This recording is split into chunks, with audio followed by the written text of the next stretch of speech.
that allows people to have the capability. Welcome back to our XRP Ledger series. In this episode, we'll cover federated sidechains and how they operate. For starters, what is a sidechain? A sidechain is a separate network that runs parallel to the decentralized mainnet of the XRP Ledger. It utilizes the same technology that has successfully powered the XRP Ledger for nearly a decade, yet acts as its own blockchain. Anyone can create and run a sidechain to the XRP Ledger. And what is a federator? That's the connection point that runs between a sidechain and the XRP Ledger, passing value from one chain to the other, creating interoperability between the two. Think of it this way. Say the XRP Ledger is like the internet, a global network that anyone can use to transfer data around the world. A sidechain is like a personal or business network that allows people to have the capabilities they need and provide more control. For example, a sidechain can operate like a private home network, meaning the owner decides who can access it and which devices run on it. A sidechain can also run more like a public network, a network at a cafe, for example, which could be open and permissionless. And in each case, there's a router, which, like a federator, connects these networks to the wider internet. The purpose across all of it is the same, transferring data, but with variations in how they function depending on the needs of the users. Federated sidechains create exciting new opportunities for developers. They empower developers to customize the core proven XRPL technology to the needs of a specific use case or project. For example, Welcome back to our XRP Ledger series. In this episode, we'll cover federated sidechains and how they operate. For starters, what is a sidechain? A sidechain is a separate network that runs parallel to the decentralized mainnet of the XRP Ledger. It utilizes the same technology that has successfully powered the XRP Ledger for nearly a decade, yet acts as its own blockchain. Anyone can create and run a sidechain to the XRP Ledger. And what is a federator? That's the connection point that runs between a sidechain and the XRP Ledger, passing value from one chain to the other, creating interoperability between the two. Think of it this way. Say the XRP Ledger is like the internet, a global network that anyone can use to transfer data around the world. A sidechain is like a personal or business network that allows people to have the capabilities they need and provide more control. For example, a sidechain can operate like a private home network, meaning the owner decides who can access it and which devices run on it.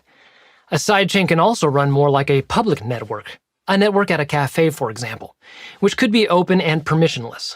And in each case, there's a router, which, like a federator, connects these networks to the wider internet. The purpose across all of it is the same, transferring data, but with variations in how they function depending on the needs of the users. Federated sidechains create exciting new opportunities for developers. They empower developers to customize the core proven XRPL technology to the needs of a specific use case or project. For example, developers can have flexibility to make the sidechain permissioned or permissionless, centralized or largely decentralized, public or private, while maintaining the ability to move assets back and forth with the mainnet. That includes trading assets from a sidechain through the decentralized exchange, or DEX, on the mainnet. They have a choice in validators. For instance, if it's a permissioned and private sidechain, choosing who they are and how many there are.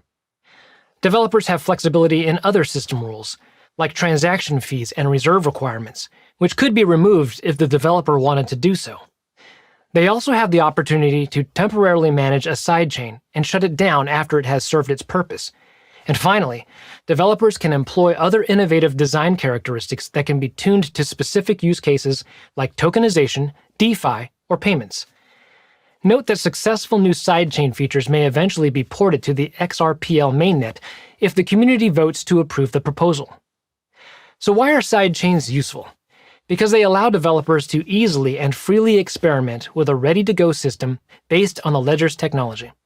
The Ledger's features can be customized to a specific use case. New capabilities can be tested and then migrated to the main ledger with validator approval. Or a private network could be developed to run alongside the open-source XRP ledger. Federated sidechains allow ultimate flexibility and ease of use for developers, without compromising the speed and efficiency of the main ledger. Developers can now create their own sidechains or assuming another sidechain permits it and is right for their project, can build on a sidechain someone else created. And of course, all developers are welcome to build on the public and decentralized XRP ledger mainnet. To learn more about the fundamentals of the XRP ledger, please watch the next episode.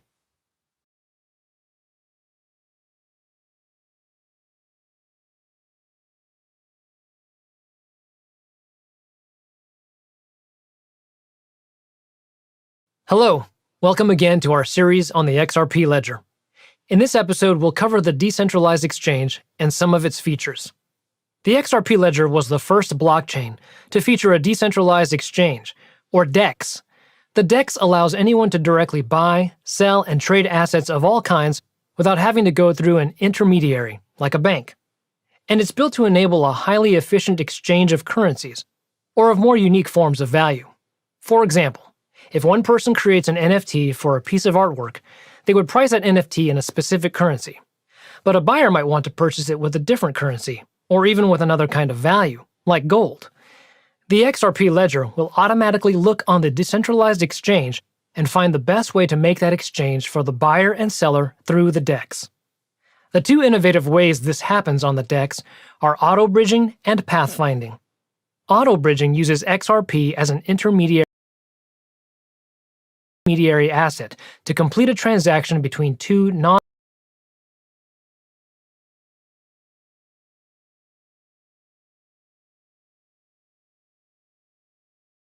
intermediary asset to complete a transaction. Auto-bridging uses XRP as an intermediary asset to complete a transaction between two non-XRP tokens at the lowest cost. This is helpful when one of the tokens does not have enough liquidity to transact at competitive rates. Pathfinding is a way for transactions to hop from one currency or form of value to another, piecing together the best path with the best liquidity between the original trading pairs. So going back to our artwork example, if the buyer wanted to purchase the NFT with gold, but the seller wanted to be paid in dollars, the DEX would automatically find the least expensive path, perhaps first exchanging gold for XRP and then XRP for dollars to fund that NFT purchase.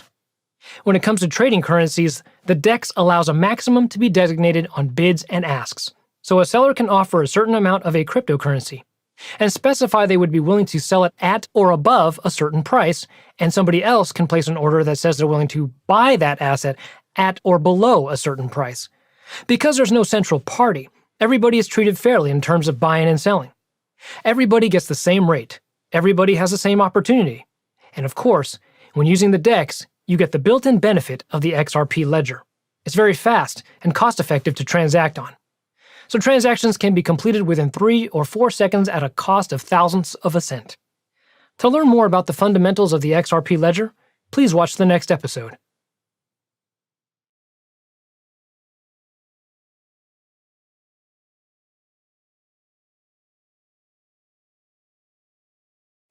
Welcome to our series on the XRP ledger. In this episode, we'll describe how transactions are confirmed on the XRPL using the consensus mechanism. With a decentralized ledger, there's no single central arbiter that confirms transactions, but there does need to be a method to ensure that all network participants execute transactions correctly and consistently. This includes the order in which transactions are processed to avoid what is called the double spend problem, an attempt to spend the same asset more than once. On a blockchain, there are different ways to reach this agreement. One of the first consensus algorithms developed is called proof of work, which is used by a number of blockchains. A number of validating nodes called miners all compete with each other to solve a difficult mathematical puzzle. So difficult that it takes a huge amount of computing power and electricity. And why do complex math all day? Because not only does the winner decide the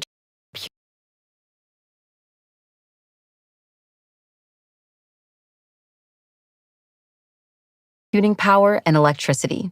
And why do complex math all day? Because not only does the winner decide the transaction order, they also get a reward paid out in that native asset. But it does come at a cost to the environment, particularly if the energy used is not sustainable energy. And it's not always the most efficient way to settle a ledger, as it takes a lot of time and can be expensive. There's also proof of stake, where each node stakes a certain number of cryptocurrency in order to participate. And similar to buying lottery tickets, the more you invest, the greater chance you have of winning. This is much more efficient, but it does concentrate validation among the wealthiest stakers. And finally, we'll discuss a third method, the XRP ledger consensus algorithm. This doesn't rely on huge amounts of energy to solve math problems or require pay-to-play. Instead, the incentive for the nodes to confirm transactions on the XRPL is simple, so that the ledger functions well. And the best way to help the ledger function well is to reach accurate agreement as efficiently as possible.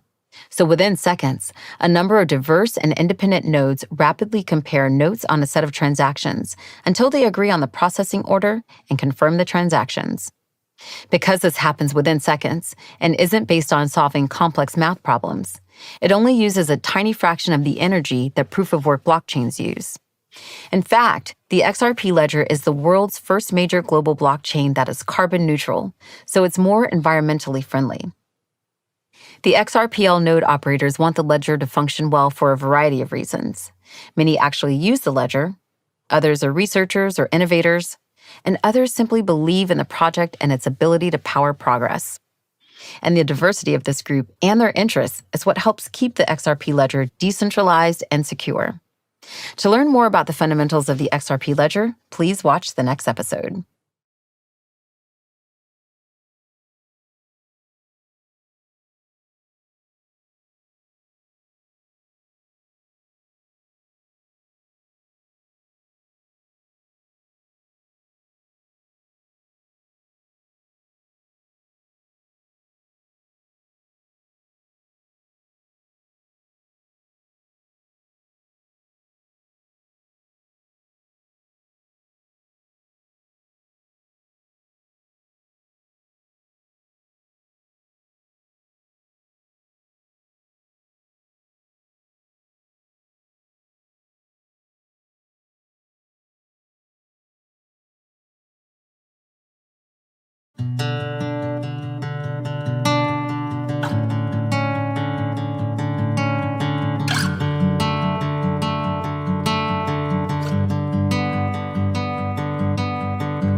Welcome here in Amersfoort, the Netherlands. You are visiting XRPL Labs and we are building Sum, a non-custodial wallet. And I'm Wietse, the founder of XRPL Labs. And I'm going to explain a little bit today about how users interact with the XRP ledger, because we know it's a decentralized network, we know it's blockchain, we know it's always there, it's always on, but how do you reach it? You may not even think about it that much. But let's say I pick up my phone and I open Sum. I can just see my balance, my trust lines, and watch my transaction history, send new transactions to the network. You may use XRP toolkit, and if you view your accounts, you see the same balance, the same transaction history. You might use Bithump, a famous transaction explorer, blockchain explorer. Just look up your account and again, your balance, your transaction history. And we know it's always there, you're always looking at the same information because it's on this decentralized blockchain network, the XRP ledger. But how do you reach that network? How does Sum know where to fetch your balance? How does XRP Toolkit know where to fetch your transactions? How does Bithump know where to fetch all this information? Well, that's a pool of servers basically being contacted by all these different apps and platforms, and there are multiple pools like that. Ripple's running one, the XRP Ledger Foundation is running one. You can run your own if you like. If you fetch a package of the source code powering the XRP Ledger, you can just run your own node in a couple of minutes, but I mean that's not really user friendly and you don't want to keep your computer online all the time.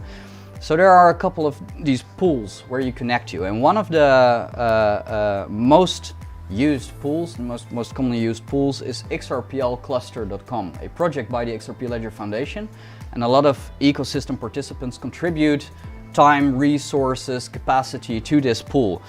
And you can actually see that happening. I opened my debug console in the browser. As soon as I start interacting with an account on XRP Toolkit, you can see it sets up a connection to XRPL cluster.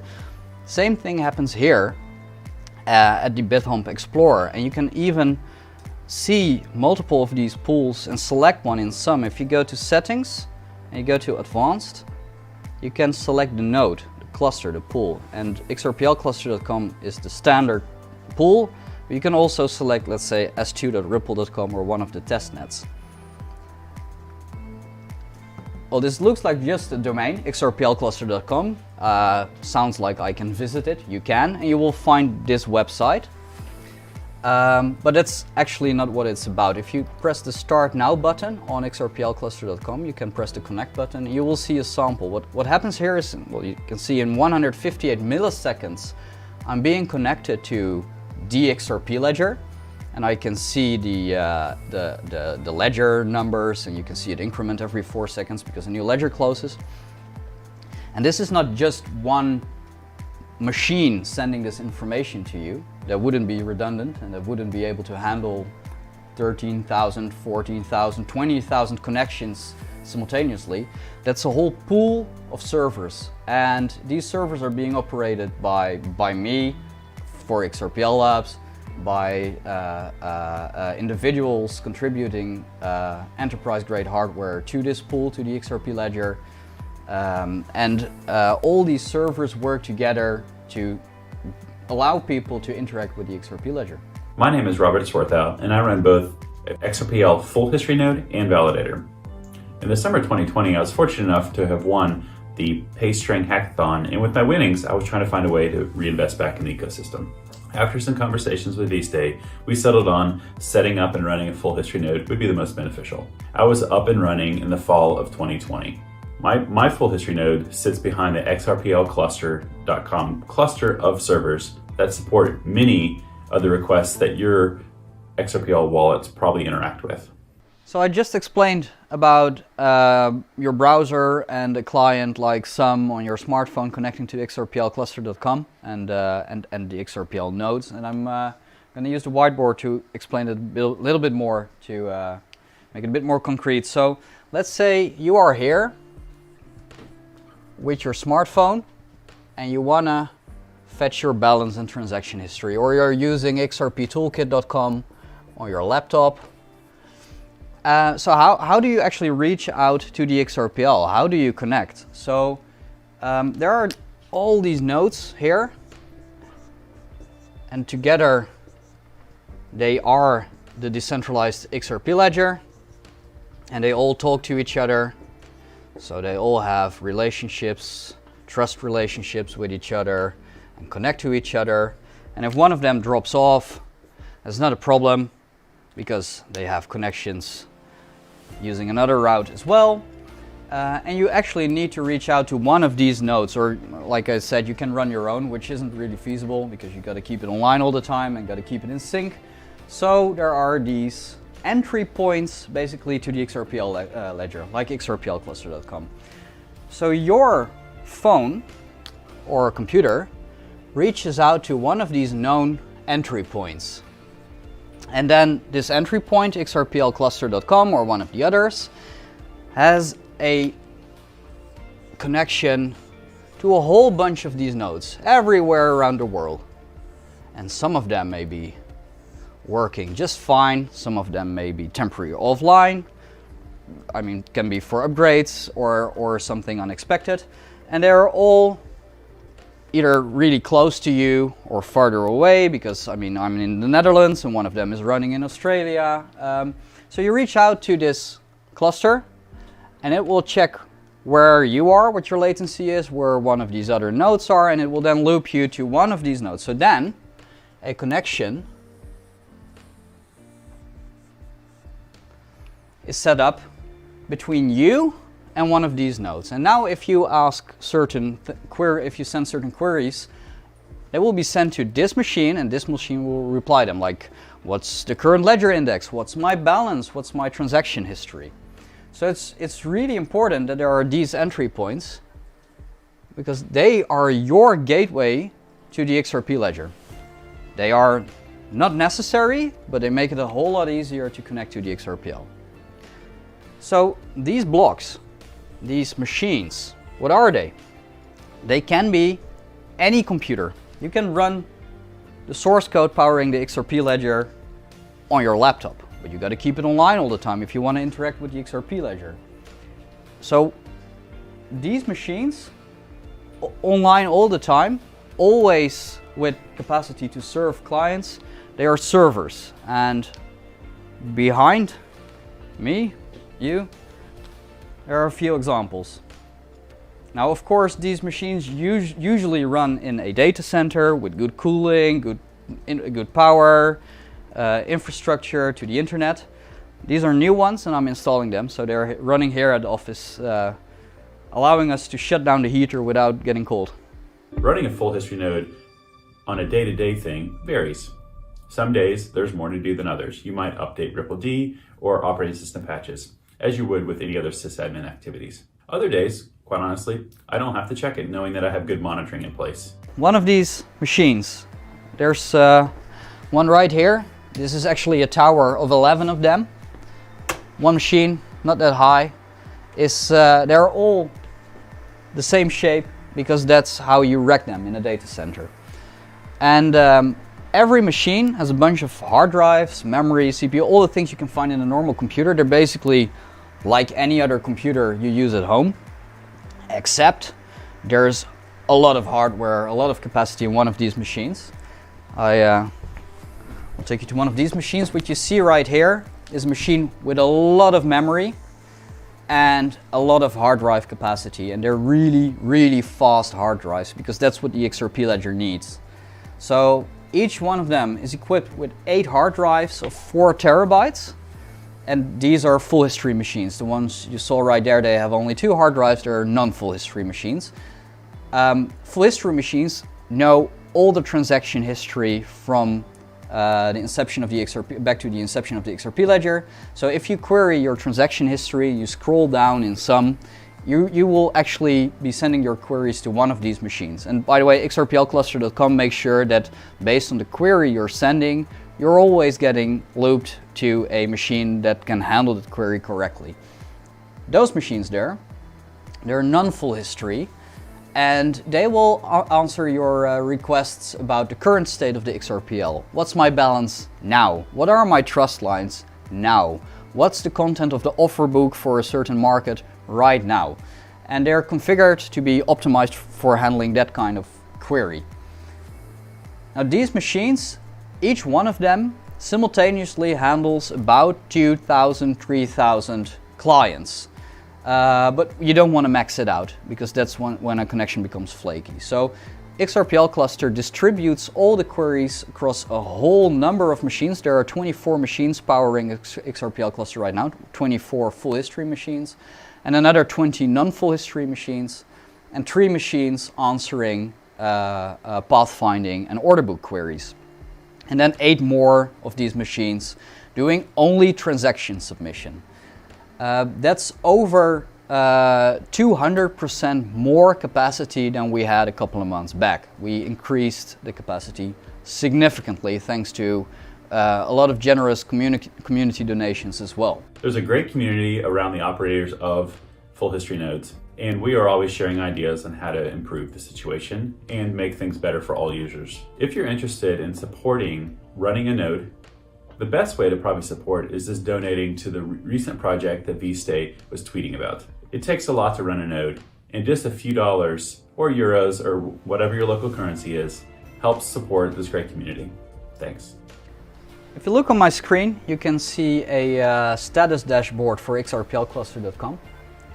Horizontally are all the nodes running right now. You have the full history nodes, pathfinding nodes, non-full history nodes, submission nodes. And vertically you'll see the edge locations, the entry points behind XRPL cluster. I mean, it's a global network. We have users around the world, and you always want to be served by a piece of infrastructure close to you to limit the latency. So we have an entry point in San Francisco, in New York, in London, Germany, Singapore, Bangalore, and Toronto. So when you connect to xrplcluster.com, this is actually funny to show. If you go to xrplcluster.com right now, you on your smartphone, in the upper right corner, you will see the node closest to you, serving you the connection. So I'm being looped to London right now. If I refresh a couple of times, you might as well see it switch to Germany. And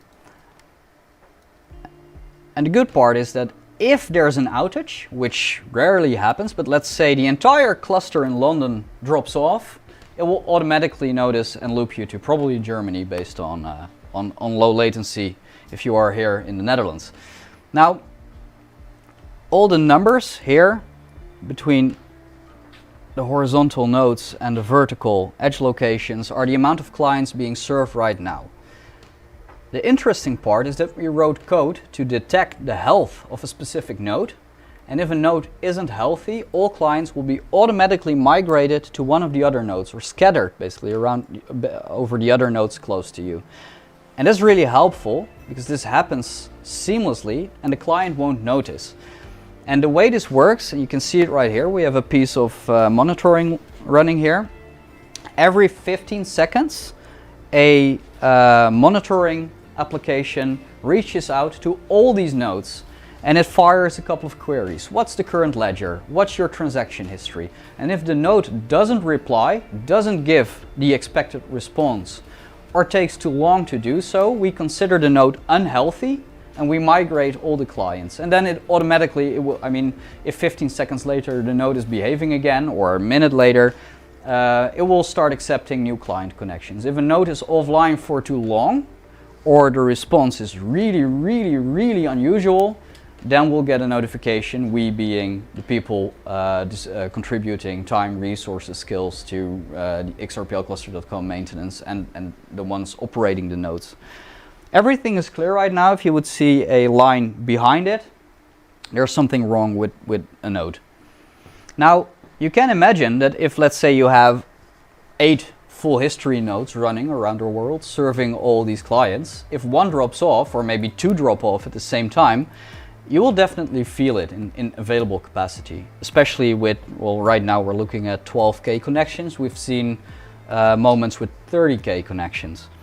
So what we did recently was expand the capacity. So we went, here you can see, we went from 4 full history nodes to 8 full history nodes to, I believe right now you're looking at 14 nodes, and there's a whole bunch of more nodes here on the left on the office floor being installed and syncing up to the network and doing performance tests to see if they're ready to be shipped to a data center.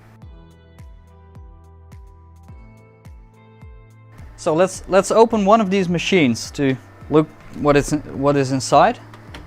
And I'll explain a bit about the cables going in and out of the machine after. So, the insides of an XRP ledger node. We have 2 CPUs, a whole lot of memory, and here are the hard drives, and they are accessible from the front, so you can easily swap it if one needs replacement.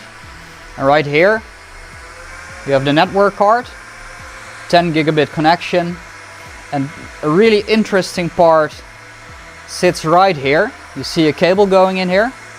Let me close the machine again because the fans spin up as soon as you open it. It's quite noisy actually. This is my favorite part of the machine. It has a separate network connection. You can see right here that the machines are primarily connected using these fiber cables to the internet. And there's a dual power supply right here, so if you lose one power feed, it still runs on the other one. And the internet connection is really nice as long as everything is working. But I explained that we are installing these machines here and then sending them around the world to people who are going to install them in different data centers, because we need redundancy and we want machines with low latency connections around the world to people actually connecting to the XRPL. Now, what if something doesn't work, right? If the process serving clients is failing, we can just log in over the internet and restart the process. But what if maybe a hard drive is failing? Or what if the entire machine is powered down for some reason? Then we can use a secondary network connection, a internet connection, but of course firewalled. And any one of us maintaining this infrastructure can log into the machine even if it's powered off through this internet connection, because what sits behind here is basically a mini computer inside this big computer. And even if it's powered down, we can sign in and remotely from anywhere around the world see what's happening. If there's hardware that's failing, if the machine is powered down and we can power it on, if the heat inside the machine is too high, if there's maybe a piece of memory broken. So that's amazing technology to allow us to keep everything in check and to maintain everything, no matter where we, the people maintaining this, are and where the servers are. So I'm gonna sign into this machine, FHD03, to show you how you manage one of these machines. So these machines don't come with a user interface, they don't come with a desktop, you can't control them with a mouse because they just need to do one thing really good, and it is to serve the end users using the XRPL with transaction information and a connection to the XRPL. So I'm gonna sign in from my terminal into one of these machines. In this case I was just pointing at machine 03, so let's sign in there. And this is what it looks if you are signed into one of these machines. And the way you control them is just by using commands. Commands to control the machine, the operating system, the XRPL node. So let's say I want to know how busy it is. I will type htop and you can see what it's doing, and you can see all the CPU threads. So these are the processors. And you can see how busy they are, every individual core. You can see the memory and how much memory is being used. So to compare this, an average laptop comes with maybe 8 or 16 gigabytes of memory. This machine is equipped with 378 gigs of memory, which is a lot. And you can see that it's running RippleD, which is the software powering the XRPL. It's the name of the program, the application that's serving all the clients. And now if I want to see how the actual node is behaving, I can type RippleD server _info. And you get all this information about what it's doing. So you can see that it is running version 181, that it has this entire range of ledger information, the jobs that it's currently doing, processing in the background, like writing information, reading information, requesting information from other nodes on the network, and getting new ledger and transaction information. And you can see some stats about the fees on the network. I mean, the fees the validators are voting on. So all these machines are connected to each other, and you can see how one of these machines now interprets the state of the ledger. So while most machines, most of these servers I just showed you are going to be sent to data centers, we're going to keep a couple of them here in Amersfoort because we want easy access to maybe swap out parts and see what works and what doesn't, to basically experiment on the configuration that works best performance-wise for the XRPL. So we installed some nice stuff, some nice gear in the basement at the office. So here we are in the basement of the office, and you can see this 19-inch rack here, and it actually explains why the machines I just showed you upstairs, the servers, have this strange form factor. They are really wide and deep and only 1 unit in height, and every marker here is exactly this 1 unit. So these servers slide straight into this rack. It's a standardized format around the world, and in all data centers you will find racks like this one, and it allows you to slide a server into the rack and out of the rack and perform maintenance, swap parts really easily. So the servers are going to be installed in this rack as soon as the fiber is installed in about a month by the electrician. And that will allow us to work upstairs without all the noise from these servers.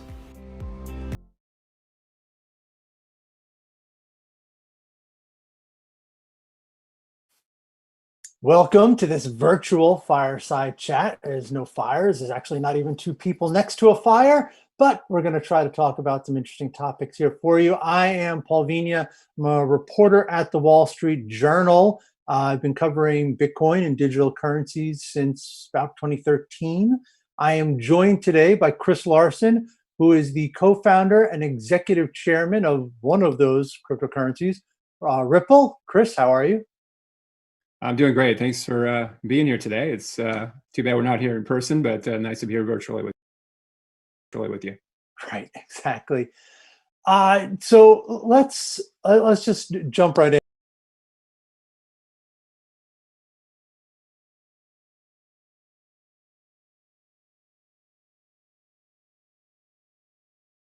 How are you? I'm doing great. Thanks for being here today. It's too bad we're not here in person, but nice to be here virtually with you. Right, exactly. So let's just jump right in. We're going to talk about digital currencies, digital money, something that I think is, it's interesting to me, Chris, is that I think we're coming up right now. It's about a year since Facebook unveiled its proposed digital currency, Libra. And even though it hasn't launched yet, I think the fact that you had a company as big as Facebook jump into this space really changed a lot of people's perceptions, certainly in government and policymakers. And in the last year, I think you've probably seen this idea of digital money get more respect, and you would know this better than I would even. You've probably seen this idea get more respect than it had in the previous 10 some odd years since the launch of Bitcoin. Yeah. No, I think you're exactly right. That was a major milestone. I think with someone like Facebook coming on board into the space with really these global ideas. Now, obviously, it ran into quite a bit of headwinds, but I think it was a marker.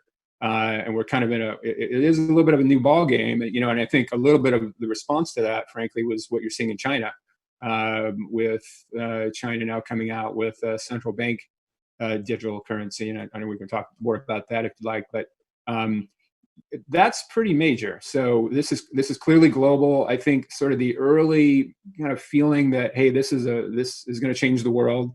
Maybe some of the early propaganda that you heard from the true believers might not have come true. But I think, like many technologies, it takes many different attempts. It does take years, and it's particularly in a regulated industry like financial services. But I think all the promise is there, and you are seeing these real world implications that today are actually changing the experience of billions of people. And I think much more to come. I think we're just at the beginning innings, but that was definitely a milestone that's propelled it into kind of a whole new opportunity, a new direction. So you talked about billions of people's habits being changed. But from your perspective, actually, you know what? Do a little bit of just tell us what your perspective is, how you got into this before we talk about some of those things you said you're seeing, because I think that'll be interesting. Well, what was this space like when you first got involved in it? Why did you want to get involved in it? What led you to this? Well, I'd had two fintech companies before we started Ripple, eLoan and Prosper, and they were also during some boom times and crash times, and all typical technology, right? But one of the striking things about fintech before blockchain was it was always country by country, and that was kind of disappointing, right? I mean, the whole internet, the whole idea there is you're going to break down borders. Anybody anywhere can communicate, and that did happen, and fintech never quite got there. And the reason was, even though we had internet infrastructure, we didn't have sort of this notion of an internet for money, because value and information are just fundamentally different things. And the world needs an internet for money that's different than the internet of information. So I think the real thing that we saw was, the frustration we saw in moving eLoan from outside the US. You had to have a separate Japanese company that was not interoperable with the US one, separate one in Europe.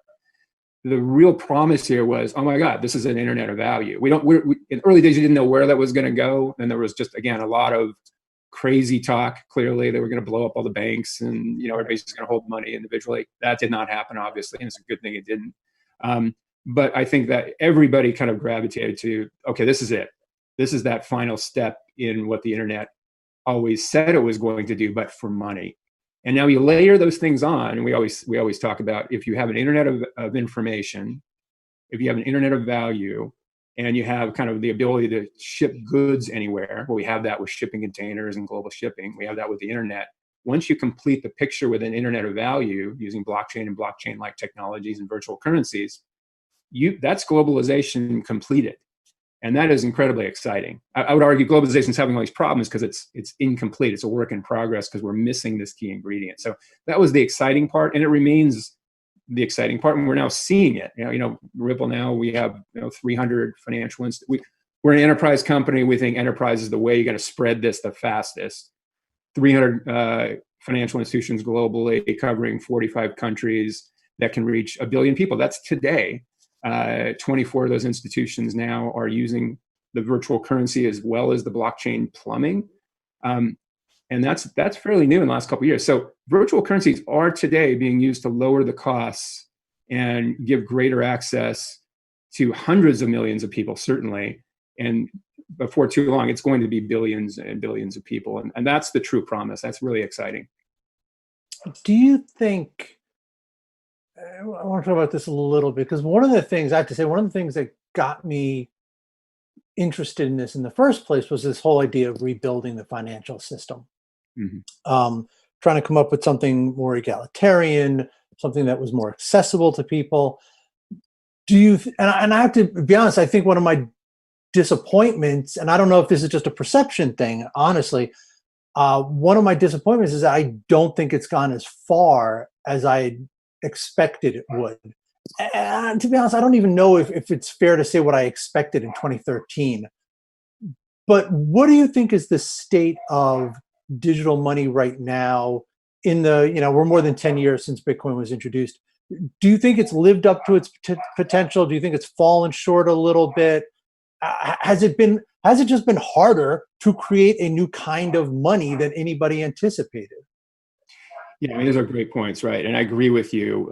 The global financial system we have today is antiquated, right? It's SWIFT correspondent banking. That's how you move value cross-border. That's built in the 70s.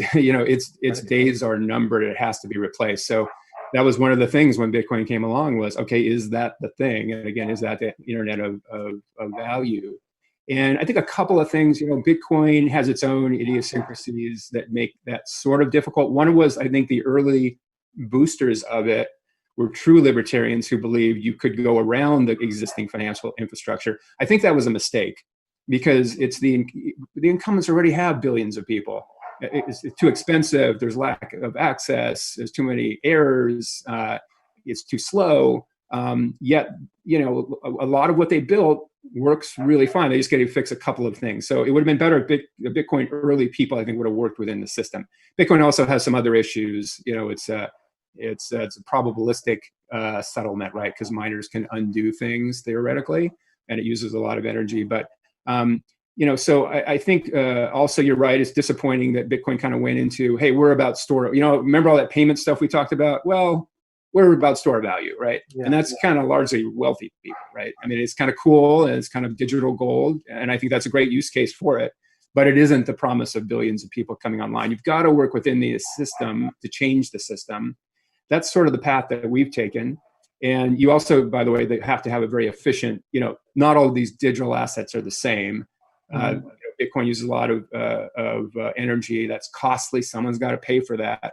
It also is prone to be controlled, and frankly, it's controlled by miners in China. You have to say that it has undue influence by Chinese miners and therefore the government. We think things like XRP are going to be more neutral. They're going to be faster, cheaper, just because of the way it works. And that's what we've embraced, obviously. But you are really seeing some fascinating things. Ethereum protocol is seeing really interesting things. Decentralized finance. Who knows where that goes? But it's really interesting. Web monetization, that's taking off. That's the true idea of the internet. How do I exchange bits of information for bits of value? So I do see the promise stronger than ever. But you're right. Some of the early, hey, this is going to change everything in 2 years. No, that didn't happen. Things take time. Yeah. So what has to happen from, we're in June 2020. what has to happen over the next 2 years, 5 years, 10 years, whatever? I mean, what changes do you see taking place? Is it just going to be a natural evolution? Is there something, are you going to need an entity like the Federal Reserve stepping in? And we can talk about the Fed a little later, but what do you think is going to happen over the next several years? And or more than what you think, what do you think needs to happen? Well, I think we need to work within the system, clearly. We do need to work with governments. Again, a big mistake early on was, we're just going to go around central banks. I mean, just nonsense, right? So we've got to get the central banks involved. Frankly, they are, though. I mean, there's an incredible amount of engagement going on, whether it's in the UK or in Japan, Singapore, the Fed here in the US, certainly, Brazil. I mean, all around the world. India now is loosening up. You see major changes there. So it is happening, but those things take time, right? And technology works on kind of one quick cycle that's very different from how governments and regulation work. So they're kind of a natural mismatch, but we've got to get those three things: tech, capital markets, and regulatory authorities working together. That's difficult, harder than the internet, in fact. So I think a lot of it is staying with it, working within the incumbents, but not keeping our eyes off the prize of access to all. One of the cool things that's happening with these new networks that involve blockchain, it's allowing digital wallets for the first time to really get on board. And they have a really hard time getting involved with SWIFT and correspondent banking, which blocks, you look at something like Bcash in Bangladesh, 35 million users growing incredibly fast. These are individuals that don't have bank accounts. So those wallets are the bank accounts, right? And I think in the US, we need to look at it a similar way. Millions and millions of people. There's a hearing just on the June 11th about this, who don't have access to bank accounts. Could a central bank digital dollar help that? I think it's possible it could. Obviously, China now has moved very strongly into building out a central bank digital currency, a renminbi, as well as controlling mining and basically having almost all their payments digital. Domestically, frankly, and we can talk about it as well, we're way behind China when it comes to blockchain technology. So, the companies need to just stay at it, blocking and tackling, working within the system, but that vision of free money moving around essentially for free. That's what the internet basically is for information. But the U.S. government also needs to get a lot more involved in blockchain. We're slow to the game. China is so far ahead of us. They just announced they're going to spend $1.4 trillion on technology. Payments and blockchain, clearly part of that strategy. You could even argue the move to control Hong Kong more closely gives them an advantage in controlling two of the global financial centers. U.S. only has one, right? So the U.S. it's got to change its view that goes from 17 and 18, which was all about these horrible ICOs, initial coin offerings, which were terrible, had to be shut down. They effectively shut them down. We won that war. Now we got to switch to, okay, how do we compete with China? How do we keep up? And, till now, frankly, US regulators have actually helped China by officially giving clarity to the two protocols effectively controlled by Chinese miners, Bitcoin and Ethereum. That's a mistake.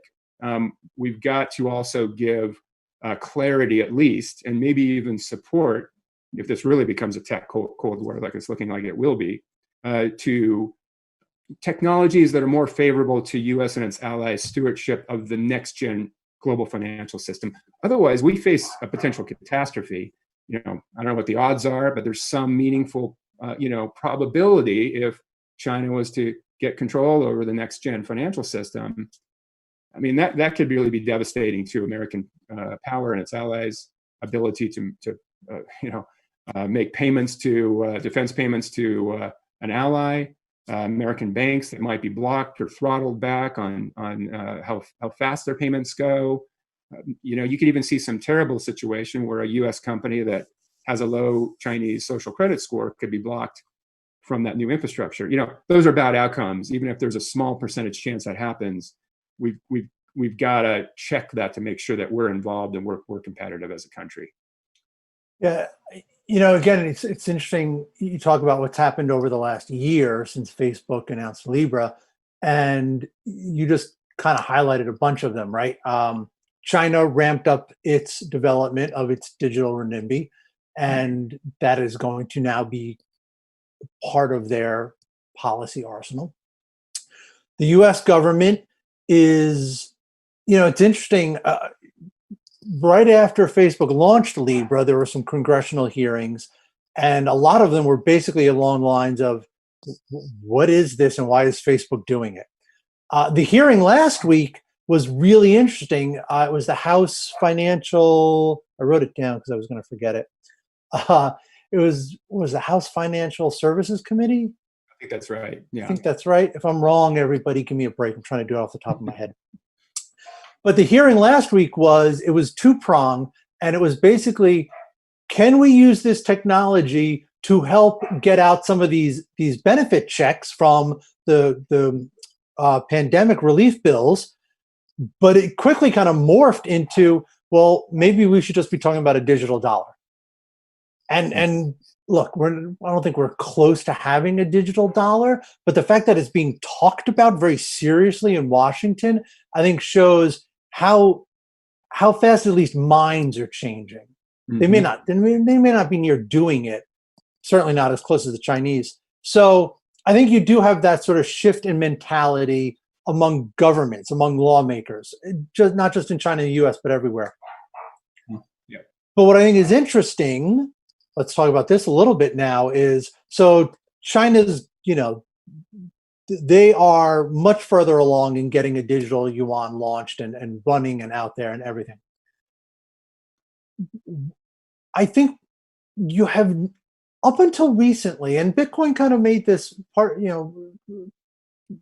forced this issue. I don't think a lot of people really thought about what money was and how money was used. And I think now you have to start thinking about that. And you have to start thinking about, well, if the Chinese have a digital dollar and they are now going to be using that to help export the yuan, what are they really exporting? What is this system? This is when we talk about a Cold War of technology between the US and China. I mean, this isn't just a technological war. It's a values war. Yeah. You're exactly right. I mean, the U.S. has had, and its allies have had this incredible privilege of basically having, the main stewardship. I don't know if you will control, but power. I mean, incredible advantage by not just the U.S. dollar, but effectively sort of stewardship over the global payment system, global financial system. Huge advantage. But that's benefited other people too, including China. Right. It's interesting. I mean, China could have made a decision at the dawn of the internet to say, nope, we're not going to be part of that. We're going to have our own internet. We'll have two of them. World would have split apart. That didn't happen because they saw it was in their interests, because of globalization benefited China to be part of the main system, even if the stewardship of it, was a great deal in the U.S. and its allies, the West. That's the same thing we face today. I would argue that it's not just important for the U.S. to maintain sort of stewardship of the next gen financial system.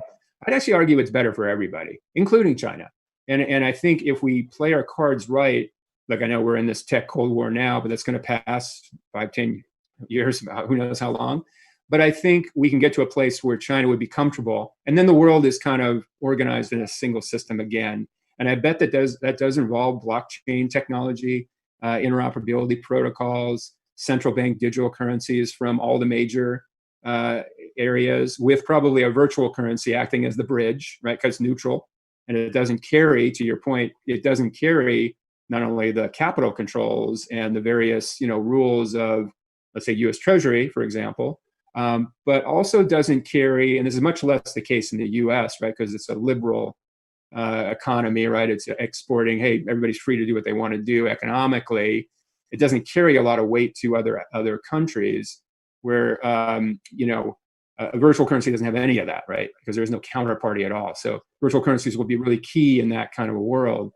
But again, imagine if really bad if China says, "Hey, well, you're going to have your system, we'll have ours." Bad for everybody. World gets smaller, gets more dangerous, and really bad if China controls the infrastructure, because basically the Great Wall would be built into infrastructure. On the internet, it's an application under global infrastructure. That would not be so good for the rest of the world, particularly the US, if that was built into the infrastructure. And I think, look, it's in China's interest. They're doing what they need to do for their objectives. But I would bet a social credit score of some sort would be built into that global financial center. That'd be a really changed world. Yeah. And we got to guard against that, I think. And that's good for China too, by the way, long term. Yeah.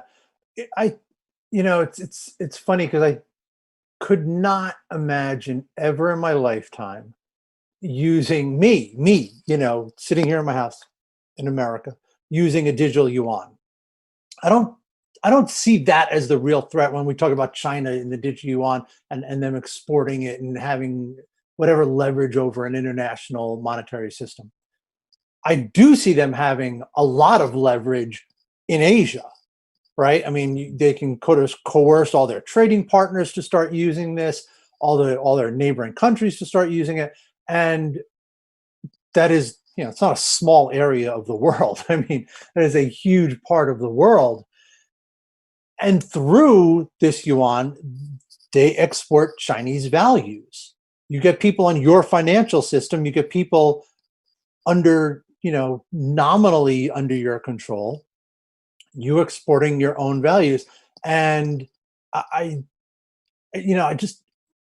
was last summer, right, where there was this blow up. The Houston Rockets GM said something about supporting the Hong Kong protesters, and the Chinese were mad about it. And the Chinese, think about this, like the Chinese were able to get a US executive in the United States to backtrack on something he had said. That's the power that the Chinese have. That's what I'm talking about. I'm talking about like exporting values and using the currency to export your own values. That's, to me, is a real concern. I think you're exactly right, and that is in fact what's going on right now. There's kind of a race in this next gen financial system and other things too, other technologies. Obviously, tons of things going on today. But just sticking with payments and blockchain, the Belt and Road initiative. Part of that, to your point, is bringing on countries throughout Southeast Asia, and beyond, in Africa, certainly, perhaps Right. Latin America. So you could see this outcome where there's sort of the U.S., Japan, India, the Middle East, anchored by Saudi Arabia and the UAE, and Europe, clearly UK, that sort of have one system, and then sort of China through Belt and Road and extension of that, and the developing nations having another one. Again, that's not a good outcome for the whole world, right? And that's a very polarized world. So I think by the US keeping up and making sure it does have a central bank digital currency and experiment with it and see where it goes and kind of keep up on this sort of arms race of technology, that's a bet you have to make, right? Among other things. And also, how did we win the internet? We had some great companies, and the US came up with a very clear, simple, minimalist regulatory approach, and that's why we have these incredible companies pretty much dominating the internet as we know it today. That's incredibly powerful. We got to make sure we do that with next gen financial systems. We haven't really done that yet, and we got to start catching up. Yeah. What would you tell policymakers that they need to do? I mean, how close are we realistically to digitizing the dollar? And then I have some questions about that. I don't have much. I know we only have a couple of minutes, but not only what would you tell them, but what are some of like the real hurdles that have to be overcome? Logistical hurdles. I mean, it's one thing to say, yeah, we should digitize the dollar. That's great. Let's do it. It's a lot harder in practice to actually get everybody on it. How would you, what do you see as some of the challenges there? Yeah, well, the biggest thing right now is the U.S. has to give regulatory clarity to the industry, and particularly the industry in the U.S. You're seeing a situation now where sort of payments, blockchain startups are fleeing the U.S., or they're simply not even getting started here because of this problem. VCs aren't going to back you unless you got regulatory clarity. We've got to get that regulatory clarity. And then we've got to embrace our great U.S. companies, just like we did with the internet, and at least help them compete, right? That's all we're asking for. And we don't quite have that yet. And the digital dollar, I think it's pretty easy. You're right, technically, to do it. The question is policy-wise, and then what? Right. Is it just to banks, or is it just to wallets, or is it to everybody? You can do a lot of things there. Right. It'll be interesting to see how far we go there. Yeah. I think we are out of time. I keep getting a message that we have 1 minute, 2 minutes. Now I think we're under 1 minute. So I think we're done. Chris, thank you. Thank you very much. This is a good talk. Thank you so much, Paul. That was great. Yeah, hopefully I'll see you soon in person.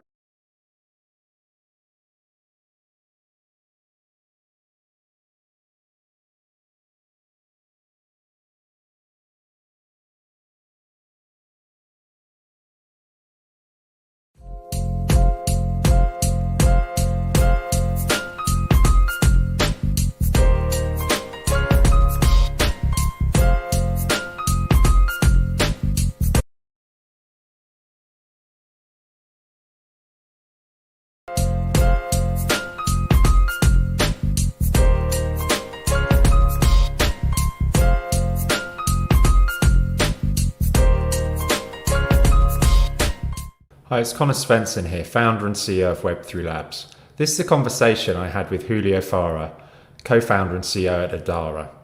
Julio is a technology innovator at heart, having started his career designing microchips after he obtained his PhD in computer science before obtaining an MBA and heading up R&D at Santander Bank for a number of years, which he ultimately left to help found Adresse.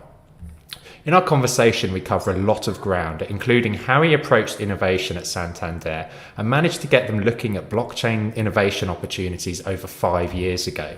We also discussed how he sees the wholesale money markets evolving off the back of technologies and initiatives such as central bank digital currencies, his involvement in the Enterprise Ethereum Alliance at its inception, and of course his journey with Adresse.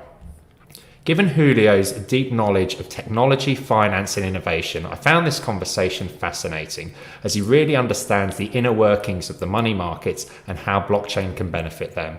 I'm sure you'll find this conversation as insightful as I did. Julio, it's an absolute pleasure to have you here today. My pleasure. So we hosted you recently at an Enterprise Ethereum Alliance meetup, and you described how through your company Adresse, you've been able to marry your technical passion with finance. Before founding Adresse, you were head of R&D at Santander. When did blockchain first appear on your radar, and at what point did you really start to take it seriously? Jesus, this is back in time. I think this was 2014, I think it was. Maybe late 2013, right? At that time, all the talk in the industry was about Bitcoin. That was a new thing. And I think I was one of the first people, at least from banks, interested in actually the potential of the blockchain technology underlying Bitcoin. Now it seems quite obvious, but at the time, most of the things, most of the talk was about how Bitcoin's crypto assets and trustless assets are going to disrupt banks and all that. But I did see the potential for blockchain technology to serve, right, as a transformation vehicle for the financial industry. It's funny because I think it was in 2014 in the summer. I remember I'm an MIT alumni. Right, and I was advising a startup in MIT, so we commissioned a small study to think about the potential implications of blockchain technology for banks. Right, this was 2014. So then that was picked up by the press, and I got a very serious call from our PR department in Santander because the words Julio, Bitcoin, and Santander appeared in the headlines in FinExtra, and everybody was like, wow, Santander is going big on Bitcoin. It's like, no. This is not about that. So that was fun. That was 2014. Certainly as well, Santander was one of the banks that really stood out as making headway early on, and clearly with, there's a reason why, as you talk about here. But to you, as you said, you saw that there were applications beyond the cryptocurrency side. Was that because you've been spending a lot of time in the years prior really looking at areas like settlements and payments and these sort of areas that now everyone talks about, right? But in these earlier days, it must have been quite a different perspective. Yeah. So in Santander, I did start within capital markets and investment banking. I was not really a specialist, right, in settlement items or in even capital markets. I was more like the chief of staff. Previously I had worked for McKinsey for like 6 years, so I was more like top management consultant type of topics. But I'm an engineer at heart. Right? I did PhD in computer science, and I always loved technology in a very practical manner. So I was involved in M&A. I was involved later on in operational items in IT and operations. We used to do a lot of integrations and a lot of technical work on the banking side. So yes, I did have the opportunity to experience the inefficiencies and the issues there, right? So the Santander is an example of a bank that is built on an independent subsidiary model, which means that you have a lot of different entities that have to connect to each other somehow. Yeah.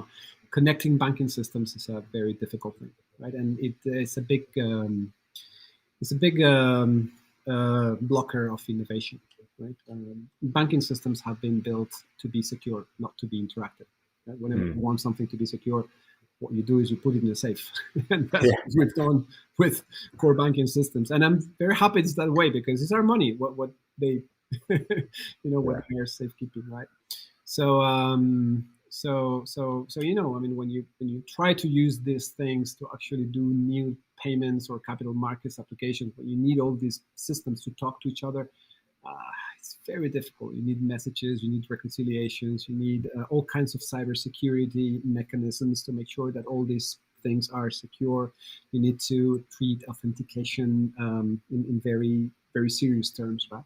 So suddenly the idea of having a shared computer, like a shared computing paradigm, like like smart contracts on top of blockchain, was really amazing because you could essentially connect once to the shared platform and then start building things to model all these workflows between all these different entities and branches and clients and all that. So the idea of having an interactive shared computer or shared computing paradigm on top of which develop all these things, starting with digital assets, but then going into applications, that was very, very appealing, right? So it's not like I had been suffering a lot of the operational issues at banks, but I did know them, and that was a very, very interesting reason to explore the space. And as you say, these problems of integration and security that it's solves very well. And so, but back then, you referenced smart contracts. Was Ethereum kind of on your radar at that point, or was it still more about Bitcoin as well? I know that the network didn't launch till the following year, but it was obviously the white paper was there and people were talking about it. Yeah, no, I didn't know about the white paper. I'm very practical. I'm never had the time to read these things or to do a lot of research on the stuff. So at the time, yes, we were looking at Bitcoin, never really deeply from a technical perspective. I mean, I did that on my own, but the whole construct. I mean, that Bitcoin does have smart contracts, but they're very primitive. I mean, the type of things you can do with that are very, very simple. At that time, actually, we're talking again 2014, late 2014, Ripple was very promising. Yeah. Ripple technology, that was a lot about tokenization of assets, right? They were called IOUs at the time. I'm sure you remember. Yeah. And then they were talking about smart contracts. There was something called CODUs that supposedly was going to be a smart contracts capability on Ethereum type, let's say, right on top of that. That never happened, and we did try to deploy that technology privately in Santander. It was open source at the time. That's before Ripple pivoted into the new technology architectures that they tried later, and definitely before they focused so much on XRPs and so on. So just talking about technology, we tried to use that. It was impossible. I mean, it didn't really work. It was not fit for that purpose. So then Ethereum, as you said, appeared a little bit later. That was 2015. It was difficult to use it in the beginning, right, for permission use cases, right, because this was the public construct, which was amazing. I mean, it's a work of art. So we did have a lot of fun, adapting that, right, to do our own like permission networks and all that. And that is really what fueled all the potential that we started to see, right? And very soon we started to share our experience with other enterprise actors, other banks, and so on. And we ended up founding the Enterprise Ethereum Alliance, with the purpose of fostering the creation or the adaptation of this technology for enterprise uses, particularly in the financial industry, but also beyond the financial industry. And that's where things started to get more and more interesting progressively over the course of the next years. Yeah, and I certainly wanted to come on to the Enterprise Ethereum Alliance, and so you were the original. Well, you were the chairman there for a period of time before founding Adara. But just I guess more from an enterprise innovation perspective, I think there's kind of some key things that you managed. Well, I guess that happened at Santander that many other organizations probably could have tried to do similar things if they'd really, been thinking with enough of an innovation mindset there. But you, as you said, you got to this point where you were no doubt getting a degree of business interest in the underlying technology, but then also managing to collaborate with other financial institutions and companies that ultimately were founding members of the Enterprise Ethereum Alliance. And so how was it that you were able to take this thing that's quite to most people is like unheard of, or they've heard about Bitcoin maybe, and actually convince them that it's worth spending time looking at this technology. Even at that point, there wasn't really, products and services. It's not, nothing like it is now, right? And so, how were you able to do that? And how were you able to reach out to other banks and all these sorts of things? Yeah, I don't know. I think it's mostly, I would say, it's mostly Santander's merit. Santander is a great place. It's really a great place where if you want to do something, you can do it. I mean, it's a big bank. Will have all kinds of procedures and compliance rules and all these things. But if you really believe in something, you can find people that will help you. I mean, it has to make sense, and you have to have the right sponsorship and that sort of thing. But it is possible. I know many other institutions where there's just so many chief prevention officers along the way. It was also very much on the agenda of the top management that would listen. And also I was quite senior in the organization, so I could, I kind of earned my right to propose things and do things, provided that I would not break anything, right? So it was good. And also I had that, I did have the possibility to understand and even fiddle with the technology myself, right? In fact, the first little platform for tokenized money and cross-currency payments use cases, I mean, the first POCs actually I programmed myself. So I was suddenly reporting to a senior vice president who was reporting to the chairwoman. And I was writing the code on my computer and going giving demos to these people and to the board at that kind of level. So the idea of having people with knowledge and with the passion to make things happen quite close to the top management, I think that's a very good enabler for this type of innovation to happen. Right? I was really privileged to be in that type of situation, and I think Santander was really a great place to do that. In terms of reaching out to other institutions, well, everybody was looking around. There was a big call of attention with the appearance of Bitcoin.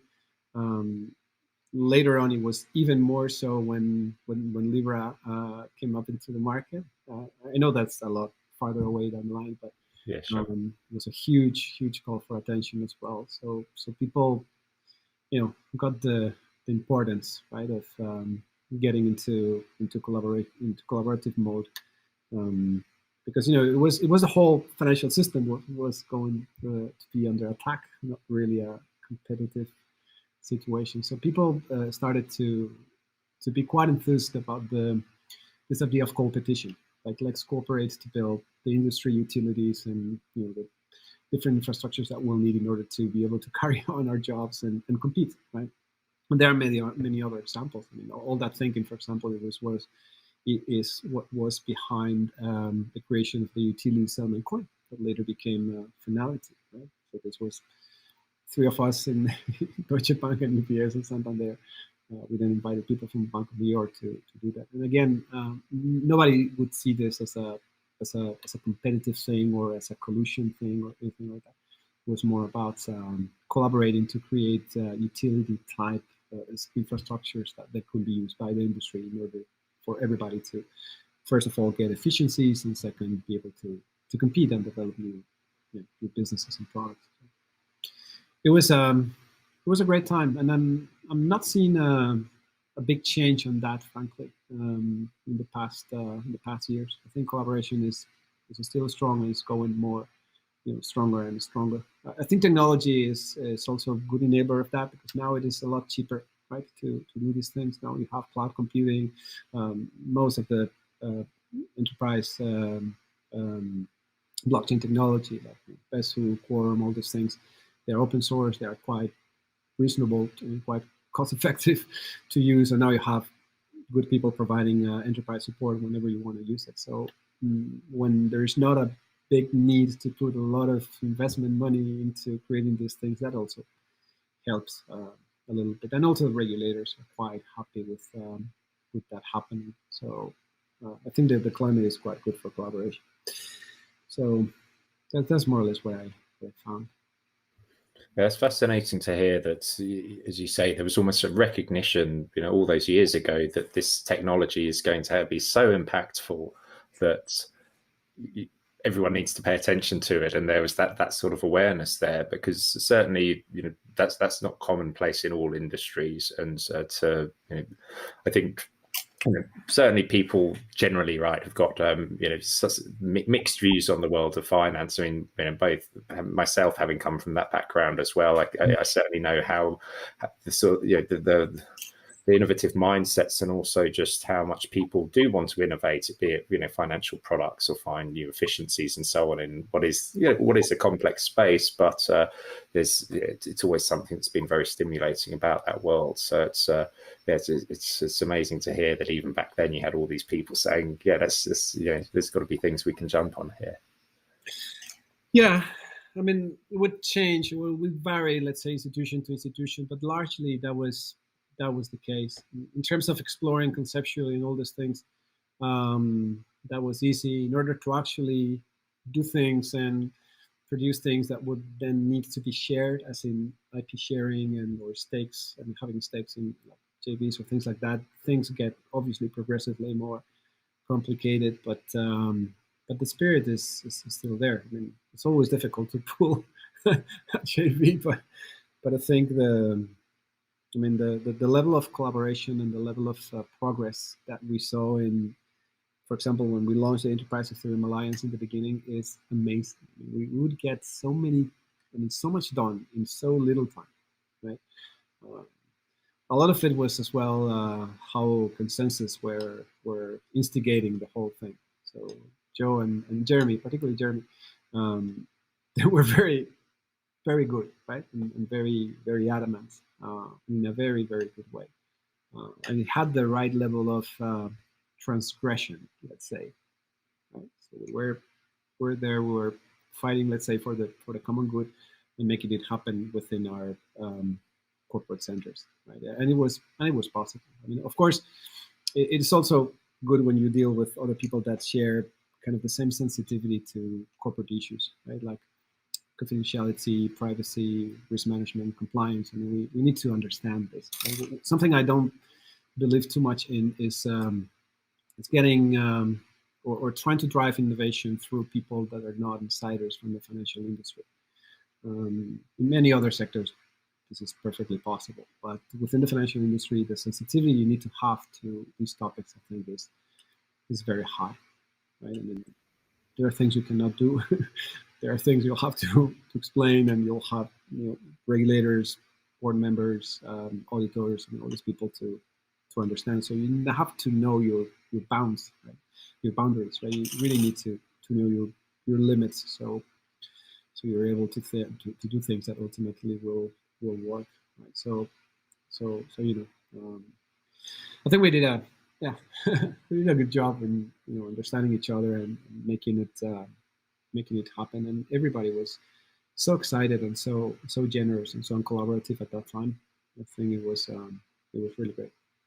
Yeah, I remember when I saw the announcement. I was in Sydney, living in Sydney at the time, and I was so excited for it because I've been, when the quorum announcement happened in November of 2016, I was oh, this is really cool. JP Morgan's getting behind quorum, and then the following, the next thing it's like there's this thing, the Enterprise Ethereum Alliance, and how can I get involved? It was really it was one of those pivotal moments for me, in terms of seeing there's all these big names really getting behind Ethereum and saying, we think this technology is very legitimate. It's got a lot of applicability across our places, and you've got all these heavy hitters, coming together, and I think it's an amazing thing.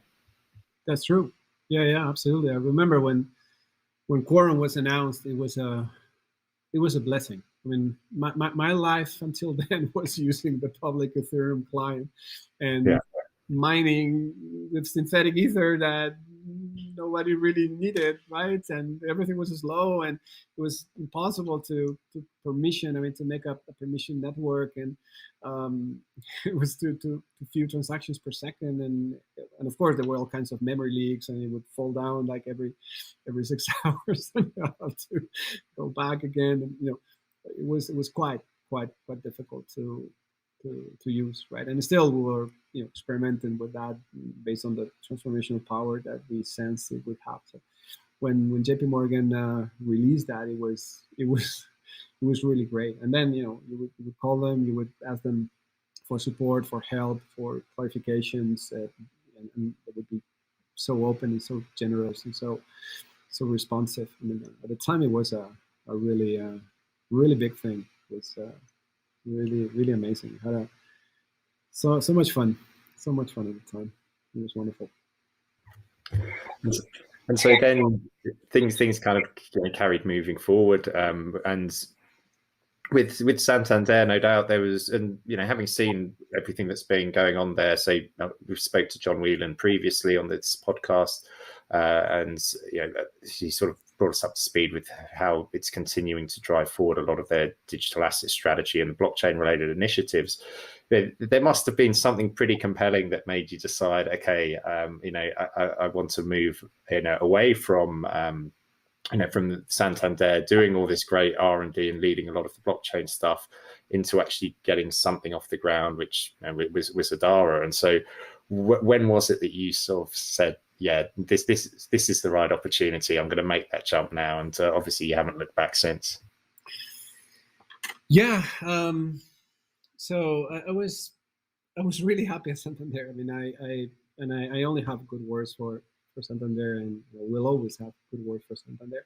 And I was not frustrated or anything. I know people, not particularly with Santander, but with other large organizations. I mean, it's can be a quite stifling type of environment. In my case, it was not the case. I could do whatever I wanted, whatever I really believed in.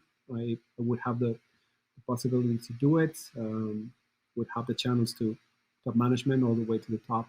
And whenever I wanted to do, if it made sense, obviously, then I would do it. Right? And I would contribute, like publicly speaking on behalf of Santander, going to work groups at the European Commission or the BIS, the CPMI, the Financial Stability Board. So I was quite happy. But this thing about entrepreneurship, you got to sting, and at some point you have to respond to it. You see, I mean, I've always wanted to go back to a small company and build my company and pursue my dream. I tried to do it actually. I did try to do it in a collaborative fashion with Santander, but this processes for spinning off ideas and all that is not. It was not, at least at that time, it was not well kind of worked out. So it was difficult to make it, but I would have done it if that would have been that were a possibility. Right? So anyway, it was just that. It was my desire to go and build and pursue my dream. Right? And then I found a couple of very good friends that are the kind of the best companions I could have. Like Edward and Pete Money is my co-founders. Also, Consensus was very helpful because they provide the seed funding that we needed to get started. Mm-hmm. So that's that avoided the need to go into months of pitching and as one venture capital told me once, having to kiss a lot of rocks. Yeah. You didn't have to do that, and also the opportunity. You see, I mean, blockchain is a distributed technology, and it's good for combination of institutions to do things together. So it should not belong in one institution, right? It should be more kind of syndicated, right, and distributed. So I thought it was a better home to do the type of things we're doing now in Adresse. We're building essentially technology for banks.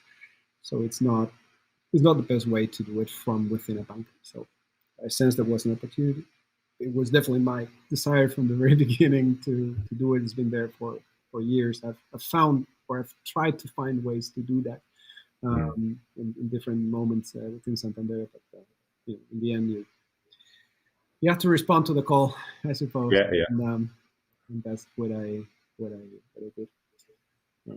I don't regret it, obviously, but yes, I do miss some of my friends there. John is absolutely great. Actually, John is one of the persons that responded to that little study about Bitcoin, the blockchain that I commissioned in 2000. Okay. So I knew him. He was one of the experts that responded to that. Right. Years later, we kept the relation, and then I brought him into Santander, and then he became head of digital assets and crypto investment banking. So it's absolutely great. We had a lot of fun within Santander. Yeah, absolutely. And so moving on to Adara, and you've, as you say, you build these solutions, looking at the banking sector, but you've got a number of different products spanning like treasury functions, interbank payments, CDBCs, payment, liquidity tracking. Is there, would you say, like a common theme or problem that these solutions collectively address? Because of course, there's got to be a fair bit of commonality between parts of the technology or parts of the solution there, that rather than building up lots of different silos of products, right? So I'd be interested to kind of hear more about what is it that kind of ties these things together, that it makes sense to have these different product offers. Yeah, well, first of all, it's important to recognize that these things that we are doing are fairly specific, and they're fairly focused or specialized in wholesale banking topics, right? So it's not, and often we get quotes and requests and things like that from people trying to do like retail CBDCs or crypto wallets or things like that, and say, look, I mean, we're very specialized in a very boring thing, which is wholesale banking, the bowels of the large banks' treasuries and financial markets and cross-currency payments. That's really, so there's people for everything, as we say in Spanish. So so it's quite it's quite about that. The common theme, as you said, is the use of digital assets, particularly tokenized cash, as a key enabling factor for a new operating model at treasuries. Right, that's really the thing. You see, when you get into, a bank, even commercial banks, all banks need to manage their treasuries. For example, when they do payments on behalf of people, right, like clients, they have to have some accounts in some special systems, like in correspondent banks or in RTGS systems, in order to be able to process payments, right? And the same when they have to process, when they have to settle transactions in the capital markets on behalf of clients. For example, if I have a bank, you have a bank, and I have a client, and we need to do a payment from my client to your client, essentially I will take the money from him, and I need to pay you as a bank. So I need to have money in one account, either in your bank or in an RTGS system or in a correspondent bank where we both have an account in somewhere. I need to settle with you. I need to give you money. So that means that I have to have some pot of money, some liquidity, right, in order to be able to do that thing.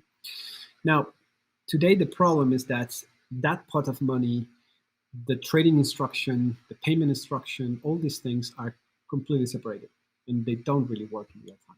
Right? So I send you a message, you queue that message, then you have to reconcile, then later on you'll find out how much money I owe you or you owe me. You see, all these processes are not well weaved together, right? They're all separated. They work through messages, and that leads to inefficiencies. First of all, I end up having a lot of those accounts where I have to put a lot of money. So I need a lot of liquidity to make my bank work, right? And that is very costly, right? Because the opportunity cost of money is high. Second, that money doesn't move quickly, right? Because I never know how much money I need to settle until 1 day or 2 days later, right? So after I do all these reconciliations and all that. So because of the lack of ability to actually move that money quickly and also know in real time what's going on, again, I need higher levels of liquidity pre-funded in those accounts to make the whole thing work. So it's quite inefficient. Instead of that, if I could have those accounts just built with tokenized money, right, which is a digital asset, something that inherently works in real time. And now we can put together payments processes, we can do trading processes, and we can build them as well on top of blockchain. That means that the process themselves are coupled with the tokenized assets. So then everything suddenly works in real time. So I don't need to pre-fund all this money. I can just fund whatever I need when I need it, and therefore I can reduce a lot the levels of liquidity that I need in order to run my bank. And that can, that can make me save hundreds of millions of euros actually every year in P&L costs. So in Adara, what we do is really the solutions that banks would need in order to make the best use of digital assets and really transition into a real-time operating model that is not based on messages, it's not based on a forecasting cycle in the morning, then I don't know nothing until the end of the day when I have to settle whatever I have to settle. Because if I do it in real time, I'm able to really optimize a lot more than all these liquidity levels and all that. So yes, we have solutions to build a digital asset, for example. That's what we do with Fidelity, for example. We can do that for central banks and all that. But the real business is the pieces that the banks need in order to connect to these things and to make the use, right? To make use of these things and put together a new target operating model that works in real time and is a lot more efficient, right? I mean, for large banks, they already have quite substantial operations in treasury weaved with all kinds of messaging layers, and it's a big mess. So this can be a very interesting transformation opportunity and would be a really huge project, but could make them save really a lot of money. For tier 2 banks, so banks that have some regional complexity and some like operations in different currencies in different countries and so on, this is actually a very good opportunity for them to go into an operating model that is the good one, just from the beginning, right? Because they don't have all this mess, right? It can make them really save a lot of money, and also it enables them to put together new payments processes that are much better, right? They're even similar to really big banks, right? Many of the tier 2 banks will not have good corporate payments capabilities or cash pooling or things like that. Right? So it's a great opportunity to catch up and be able to reap very interesting benefits. Right? So that's mostly what we do. I think the leitmotif for the whole thing is the use of digital assets, and particularly tokenized money. Yes, we build these facilities, but the really interesting part is the tools that are used by the banks to better manage all this liquidity, to fund this liquidity, to make use of that, and also use it in cross-currency and international payments, which is a big pain point today in the industry. And given the complexity of these banking systems and the fact it's a new technological paradigm that they need to move towards, you must be looking at fairly significant time horizons in terms of you're going to be working with people for a long time initially just to prove the stuff out, but then where it's actually going to become a core piece of the infrastructure. Do you kind of have ideas in your heads in terms of you think there'll be good progress in the next 5 years, or maybe it's more like 10 years, because it's very complex infrastructure, as you were saying earlier. These are like these are systems almost built in safes within these banks. So it's like you've got to dig the safes up, you've got to open them up, and then convince everyone that we know it's secure, but they need to be convinced it is as well. Yeah, I guess the answer depends on the exact institutions or the type of institutions we're talking about, right? Really large banks, yes, this will take time because of they've invested a lot of money into trying to cope with all that complexity.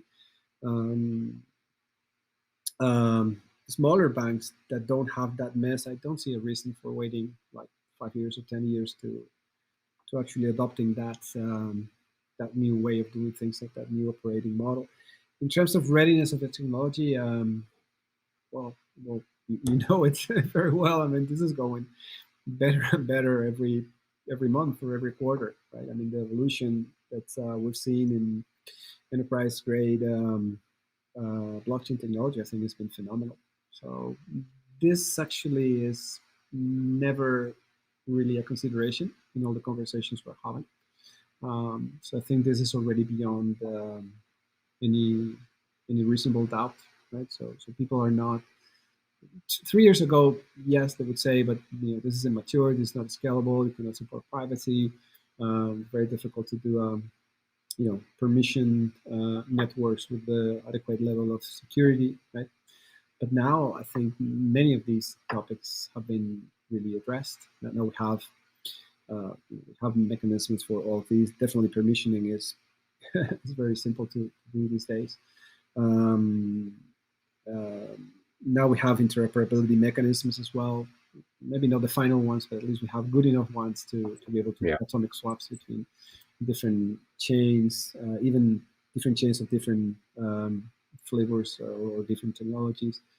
So I don't think that's going to be the major bottleneck, at least for the use cases that we are focused on, which are linked again to wholesale banking. We're not talking about doing merchant payments, or, card payments, or something like that on blockchain, not yet. But wholesale markets, definitely, right? Everything related to like CBDCs, things like that.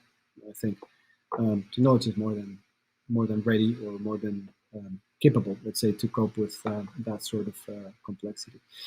Most of the, let's say, potential objections or things that need to get addressed are more about the on the accounting side, for example. So making sure that tokenized money it can be treated really as yet another regulated liability, like a bank account or something like that. There's a quite interesting short paper written by Tony McLaughlin from Citi that talks about the regulated liabilities, and he's explaining that there are only 4 types of money in the world. Is either cash, central bank reserves, bank money, or electronic money, right? And the last 3, those are regulated liabilities, right? It's just money that the banks create on their balance sheets, right? If they do it against credit, that's bank money. If they do it by the central bank, discounting assets or whatever, that is RTGS money. And if they use an omnibus account and prepaid card or whatever it is, then that is electronic money. But actually using a smart contract to record those regulated liabilities is just a technology choice, we're not doing anything new, right? It's not a new asset. It's just another database. Instead of using the core banking system database, we're just using a smart contract, right? So if that is true, then the accounting treatment of that should be that of a normal regulated liability, like any other current account. Well, that's something that people will need to understand and accept, and that's, for example, one of the topics that I think will need acceptance in order for this to go forward. So I don't know. I'm based on the conversations we're having. I don't think it's a matter of 5 years. I think it's much less than that, at least for the initial use cases, particularly the ones in the wholesale markets. I think those are a lot easier because they have a lot less complexity in terms of the last mile with the user and the security and the usability, and what do you do with the keys and that sort of complexity, which is always a lot of fun, right? But at the institutional level, I think we're going to see a huge progress in the following months. And no doubt, from a cost-saving perspective as well, there's some very big numbers that you can that could be demonstrated to these organisations when they they cut out these reconciliations and all these additional this data that they've got to exchange right now with other participants they're dealing with. Yeah, I agree. I mean, again, I mean, you can see that in all throughout the industry, right? It's and it's not like the industry is broken or it's not working. I mean, it is. It's just that all the systems were built with another purpose in mind, and also they were built where we would not have all the all the widespread connectivity we have today. Right? At the time when I started building all the systems, everything was about point-to-point connections. So yeah, it was about messages. It was about sending instructions peer-to-peer, but not. I mean, they didn't have the internet, right? They didn't have a big, decentralized communications capabilities, right? So it only took 20 years to develop the distributed way of storing value and transacting with values. We're just digesting and trying to find the first ways for that. I mean, the first uses for that. But it's a new tool to, and this should be this could be a good cornerstone to actually tackle the transformation of the industry. That's what we always thought. Yeah, and then certainly with all of the interest there is right now with different monetary authorities, with central banks, with respect to central bank digital currencies, it certainly seems like there's a very positive response from governments and so on about the transformative potential of this. It seems that there aren't really any major central banks not interested in the technology, so to speak, and you have those who have really kind of jumped ahead, like the Bahamas with their sand coin, which they've actually put out there. China was actually trialing some, like within Beijing, and so the recent the UK, the Bank of England as well. They've kind of got their participants who are advising them, and so that's an area, of course, that you're Adara, and you've got a lot of interest in from the wholesale perspective, as you say. But I'm interested as well to kind of think about where we're going to in terms of the future, because I guess it's a given that blockchain and decentralized ledger technology will simplify the landscape for these organizations, and so there's those tangible benefits that I think are pretty clear. But then there's this other stuff that's happening kind of in the public domain, where you've got what started off with ICOs and all the tokens and utility tokens and so on, and then sort of evolved, and you've got everything that's happening here with NFTs and DeFi. And I think where it becomes quite fascinating is that once you could argue that when you've got a jurisdiction, say, offering a retail CDBC, then people could potentially treat that retail CDBC kind of like they treat a utility token right now, or a crypto asset like Bitcoin or Ethereum or whatever else. And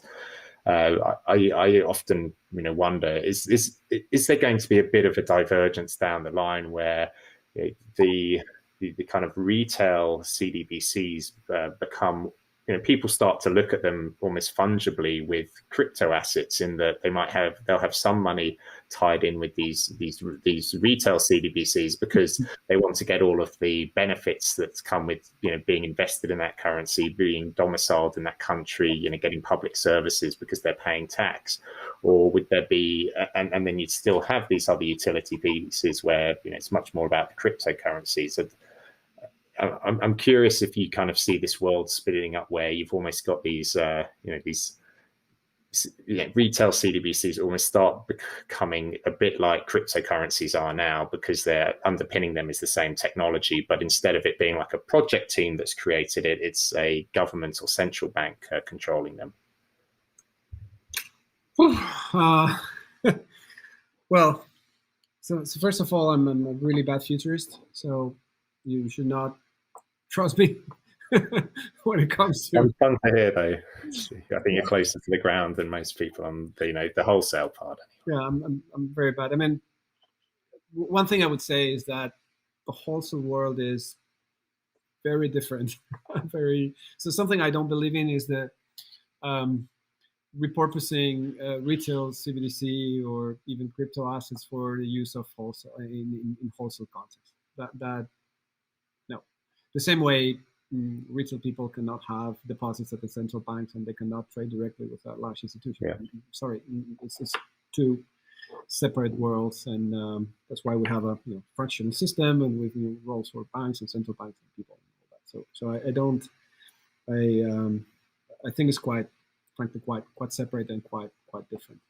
I think in terms of wholesale CBDCs, the driver is that. I mean, it's getting efficiency in the use of liquidity, right, and being able to settle transactions, move collateral, fund accounts, manage bank assets when you do activity on behalf of clients, and be able to do that more efficiently.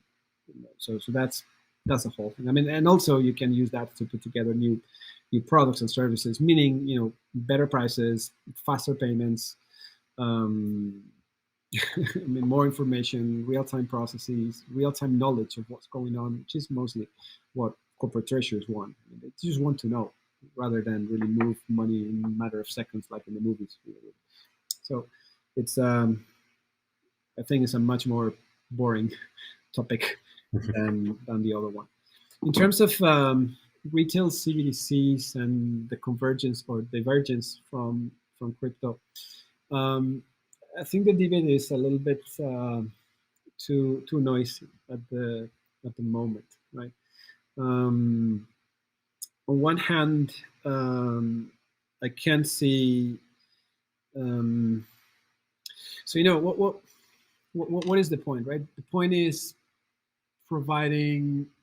So the point is providing better usability and programmability to money, so people can access the money and can plug applications, and we can innovate and do things, because 95% of the money in the world is bank money, and that is already digital, right? That already exists in a digital system. It's a number in a database in a banking system somewhere in a data center. That's 95% of the money. The thing is that piece of data in that database is not accessible to you. Not to you, not to anyone, not to cyber criminals, obviously, not to you see. So you have to go through bank APIs, and banks are not going to open APIs for you. So you have to go through the banking applications or the web portals or the mobile banking application, whatever it is, right? So you cannot really make use of the digital money, even though it's digital, right? Because they cannot open the interface to you. You're not free to use it. But if we create bank money using token contracts, right? Just using the blockchain as if it were a database, I mean, just a smart contract instead of a conventional database, then suddenly you could open it for use by the people, right? Imagine it's a completely hypothetical and theoretical case. But imagine that my bank account in my bank is going to be implemented on a smart contract on top of the public Ethereum ledger. It's still controlled by the bank, so you can still do KYC and everything to qualify people, but suddenly I can just join the network and I can start to transact with my money and pay or pledge or whatever I want to do. So that's a very interesting thing. But the purpose is giving people access to the money without having to go through the banks. Right? That doesn't change anything. It only fosters innovation and the possibilities to decouple the bank systems or the bank channels from the money itself. You could start using, I don't know, MetaMask to operate your bank account, for example. That sort of thing. You could be doing. Right? So that's one purpose. I find it absolutely fascinating, and it has a lot of possibilities. But that is different from starting to create money by the central banks for the people, because that's not the way money is created today. Money today is created against credit. You go ask for a mortgage, the bank will annotate your mortgage and will create the money for you in your account. And then you will pay the money to someone else, and that's how money is created. So if instead of doing that, you are going to be doing it from the central bank, then the question is who gives the credit, right? Is it the central bank? Are we going to create a big central bank that's going to manage the whole economy? Because that's changing absolutely everything, including removing the role for banks, right? If the point is marginalizing the use of physical cash, right, and attributing identity to that, so putting in like more controls on that, because cash is a problem, right? It's inefficient, it's expensive, and most importantly, is very bad. It's very problematic for counter terrorism financing measures and anti-money laundering and all these things, right? So if the point is marginalizing cash, that is fine, but then, and yes, you can do it through a retail CBDC. You have to decide what level of control you want to do. In the case of China, for example, the control is huge. In the case of others, maybe less, right? Even with thresholds, for example, Corona would have like some thresholds for anonymous cash versus others that need to go through KYC processes and that sort of thing. But if that is going to lead into a situation where the 2 or 3% that physical cash represents today grows into 30 or 40 or 50%, then you're changing the whole system again, you see, and banks are not going to be happy, and central banks are not going to be happy as well, because they will have to do KYC, they will have to create credit. I mean, the whole economy is going to change. So I don't know if there are ways to do this in a sensible manner. I think that's what many of the central banks are exploring right now. It's not really a technology. It's more about the monetary implications and the broader implications for the economy in the end. So and the answer is I don't know. I frankly don't know. I don't think we have still enough information. I don't think people have devised yet, right, a system by which that can be done. So I don't know. At least in the wholesale world, it's very simple and it's very clear, right? It's very ring fenced, and that's it, right? Retail CBDCs we'll see, and all that again I think is separate from crypto. Crypto is, Bitcoin is great as a digital gold. It's another asset, right? It's a new asset that it's like gold, right? Something that's scarce. It's anonymous. It's not controlled by anyone. Fine, it can be used, as that. Frankly, I personally don't find many reasons to use something like Bitcoin as the new money to change the financial system. I mean, why? What is the problem with today's money? Right? The problem is the accessibility because of all these bank APIs and all this disconnection and fragmentation of ledgers and all that. We can solve that with regulated liabilities on a tokenized basis, right? Using smart contracts on blockchain, right? So if that is the point, let's use the technology, and that's it. We don't need to change the nature of the asset, right? Because that's not the problem. If that is the problem, then the conversation is different. because if the point is making a financial system that is not controllable by central banks or multilateral organizations, then the implications are just staggering. So anyway, I don't think I have the answer, but that's what I'm observing in the industry, and very, very keen to see how it plays out. In general, in Adara, we're not too much focused or concerned with retail CBDCs. If they become somehow a reality, then yes, banks will have to work with them, and we will be there, obviously, to provide them with all the technology they need in order to use it. That's another digital asset, like finality assets, like wholesale CBDCs, like bank coins, which is what we really do for a living. But we're not really pushing that agenda proactively. Oh, well, while you claim not to be a futurist as such, at the same time, I think your understanding, though, of the realities of how the wholesale markets work and how they fit into the retail markets is quite key for being able to see how this can progress. Given there's good reasons why it is the way it is, so to speak, and it's taken hundreds of years to get to this point. Yeah, particularly around anti-money laundering and terrorism financing. I mean, we collectively as an industry have spent a lot of money in making it very hard for criminals to do all that, right? So I mean, it's something that cannot just go away. I mean, we're going to innovate in order to reduce our ability to stop those things. Frankly, I mean, this is not gonna go far. And if the point is avoiding taxes, then it's not going to be sustainable. I think. I mean, I don't know. Maybe I'm too conservative or too old now, but. Absolutely. I mean, with the regulation, as you say, it's such a crucial point there. And like with the DeFi industry right now and crypto more broadly, there's still a lot that needs to come into place. We're still in the early days there, and when that is in place, the landscape could change significantly off the back of it as well. Yeah, definitely. It could, right? All I wish is that when it comes to regulation, we really distinguish between what is the use of a new technology to support an existing asset, right, and with existing regulatory constraints, versus regulating the use, the possession, the storage and blah blah of new assets that do not come from that world, and therefore they're not subject to the same regulatory scrutiny like cryptocurrencies or like utility tokens or whatever the next thing they come up with are.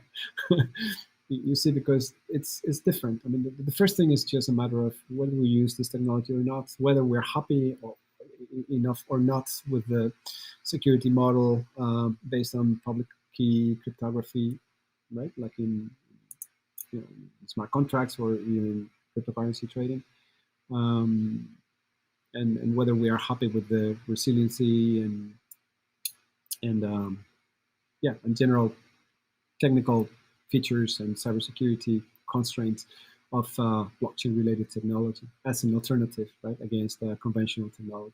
Because I understand it can be difficult to believe that a blockchain-enabled ledger made completely transparent to clients. So you have your own mobile banking application, your web application, whatever it is, just connected to a blockchain ledger.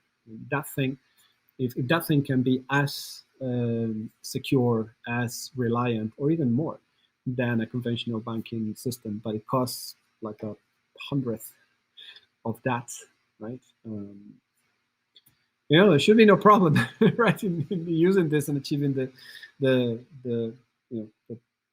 benefits, and that's really what we are testing and proposing and building around. So we just hope that when we go into more concrete regulatory actions and all that, we distinguish well between those things, right? Because the first is really about the technology adoption and about the possibility and also the effect that it will have on the underlying business processes. Like, for example, being able to move money in seconds without doing reconciliations or batches, that has some policy implications. Like, for example, you cannot revert a transaction, right? You just settled. You want to undo it, you have to do another transaction to revert the effect of the transaction, but you cannot erase it. So would be really surprising that regulation forces you to be able to erase a transaction if you made a mistake, right? Or to stop a transaction from happening just in case someone has a second thought and say, oh, no, there was a fat finger. And you see, I mean, there may be some legitimate constraints, right, about the use of not the use of the technology, but the change or the speeding up of some of these business processes. But in any case, I mean, all these things are completely different versus regulating the use and the possession and blah, blah, blah of completely different new assets like crypto, ICOs, NFTs, who knows what. That's completely different things. Yeah, and fingers crossed that the regulation, as you say, will be kind of appropriate for the technology in that regard, in terms of treating things like immutability as first-class citizens. Yeah, no, and I think they're doing a great job. I mean, this is not for me to judge them, obviously, but I've been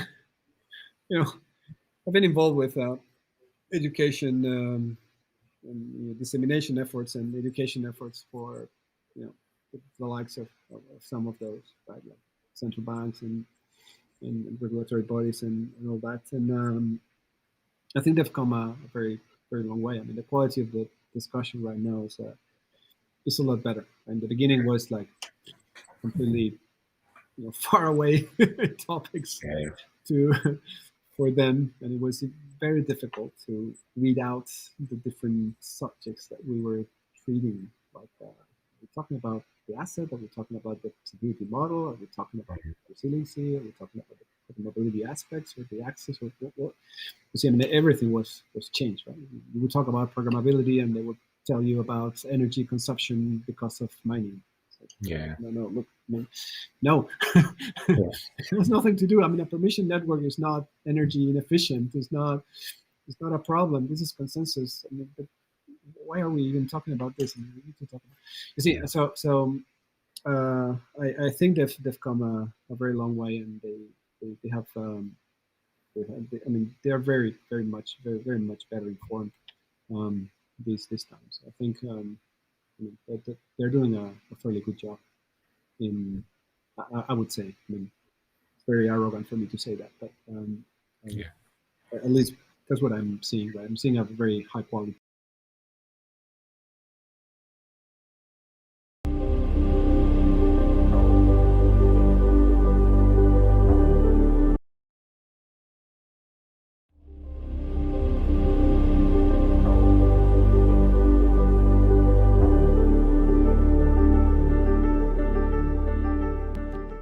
Hello, everybody, and welcome to One Sustainability. I'm James Rosenstein, a member of the advisory board of One Business World. One Sustainability features entrepreneurs, founders, and business leaders who have sustainability as a core component of their overall strategy, presenting on cutting-edge topics and the latest industry developments. Our goal is to educate and inform the global business and entrepreneurial communities on the importance of sustainability and to promote and support sustainable business growth all around the world. Today, we're very pleased to welcome leading global sustainability expert, advisor, and entrepreneur, Stefan Pagasic. Stefan Pagasic is the founder and CEO of Future for Impact. At Future for Impact, Stefan and his team give every individual the tools and expertise to craft a unique integrated experience, creating sustainable outcomes for their project, portfolio, or organization's business model. The Future for Impact platform provides users with an immersive experience that informs, designs, and calculates sustainable outcomes that can be integrated into different types of internal and external reporting mechanisms. Through his presentation at One Sustainability today, Stefan will be offering a new paradigm whereby communities and regions of the world can lead an economic revolution that levels the playing field for consumers who demand sustainable performance accountability from industry and financial markets. Stefan, it is a great pleasure and an honor to have you here with us today to hear more about digital currency as the new paradigm for ESG verification. Thank you and welcome to One Sustainability. Well, thank you, James, and thank you to Stelios for inviting me to participate, and thanks to all of you who are watching and listening today. I hope this presentation will be both informative and enlightening for you, and I want to just stay up front. I'm on this learning journey with you. So James was very kind in his introduction about my expertise, but truly, as you're going to see in this presentation, we are at the edge of a new frontier, both for our economy and our society. And environmental social governance and sustainability are going to play a very key role in how we shape our future, not only for present generations, but future generations. So the thrust of this presentation is, and this is something that I know is going to be controversial for people, and that is why the US dollar is not equipped to help us save our planet. I know that's a very big statement, and I know that that's going to ruffle feathers at the Federal Reserve, on Wall Street, and in other parts of our economy, but I don't really care, because the US dollar was based on economic principles that are fast becoming outdated. So what we need is this new paradigm. We need something new to go along with how we are reshaping work, how we are rethinking and producing goods and services, and how we exchange those goods and services across the globe. I want to start off with just a brief overview, if I might, on the alternative currencies. And this, by no means, I want to stress, is the finite list. I'm just picking two here because these are the two most popular. But as you'll see in the presentation, we're going to identify several other alternative currencies that are still in use today and are very, very applicable to solving environmental, social, and governance problems. But the two we're going to look at today right now are digital currency and cryptocurrency. So digital currency is really an electronic model of currency, notes, and coins. So just think, paper dollar, paper coins, pennies, quarters, dimes. Digital currency is just a representation of that. And it is stored in the digital wallet, which, by the way, is uniform across all these currencies. You're going to have a digital wallet. It's going to take some form or another. And that's where your money of the future is going to be stored. And digital currency can be withdrawn from any ATM or bank. It's using banking standards. So it's just kind of a one level up from the current US dollar standard. Cryptocurrency, on the other hand, is very, very different. This is an encrypted form of digital currency. And that part is extremely important. We're going to get to that in a few moments. Crypto is highly volatile. I think if you even have a cursory knowledge of what cryptocurrency is, you've seen wild swings in Bitcoin, in Ethereum and Dogecoin, and different types of digital tokens are being created, every day. My nephew actually called me last month to tell me he had created his own digital token for a sports fantasy gambling platform. So if you're part of a fantasy football league, you're soon going to be using my nephew's platform to place bets on which players are going to be doing better on any given Sunday. But I'm not advocating it here. I want to make sure that this is not nepotism, and I'm not advocating for what my nephew's doing. indicating that the creation of currency in the crypto world is very fluid. And so this is something where it lends power to people who are looking to solve serious problems like poverty, like the flow of goods and services, like energy issues. This can be an alternative. And crypto uses advanced blockchain technology. We've all heard of it. The big banks are adopting blockchain technology. Just about any company or institution that wants to have some kind of independent verification are using blockchain technology to provide that independent verification process.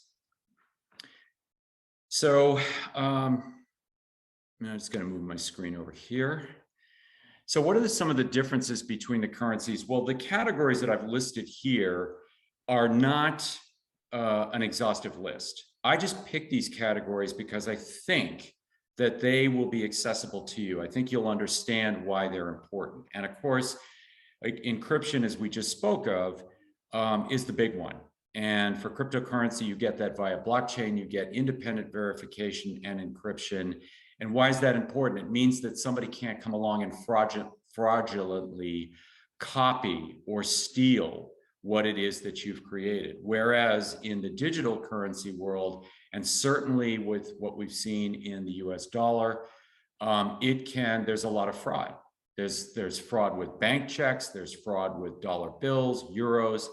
Anything that's printed on paper is a target for some kind of malfeasance. So there really isn't that protection built in for digital currency.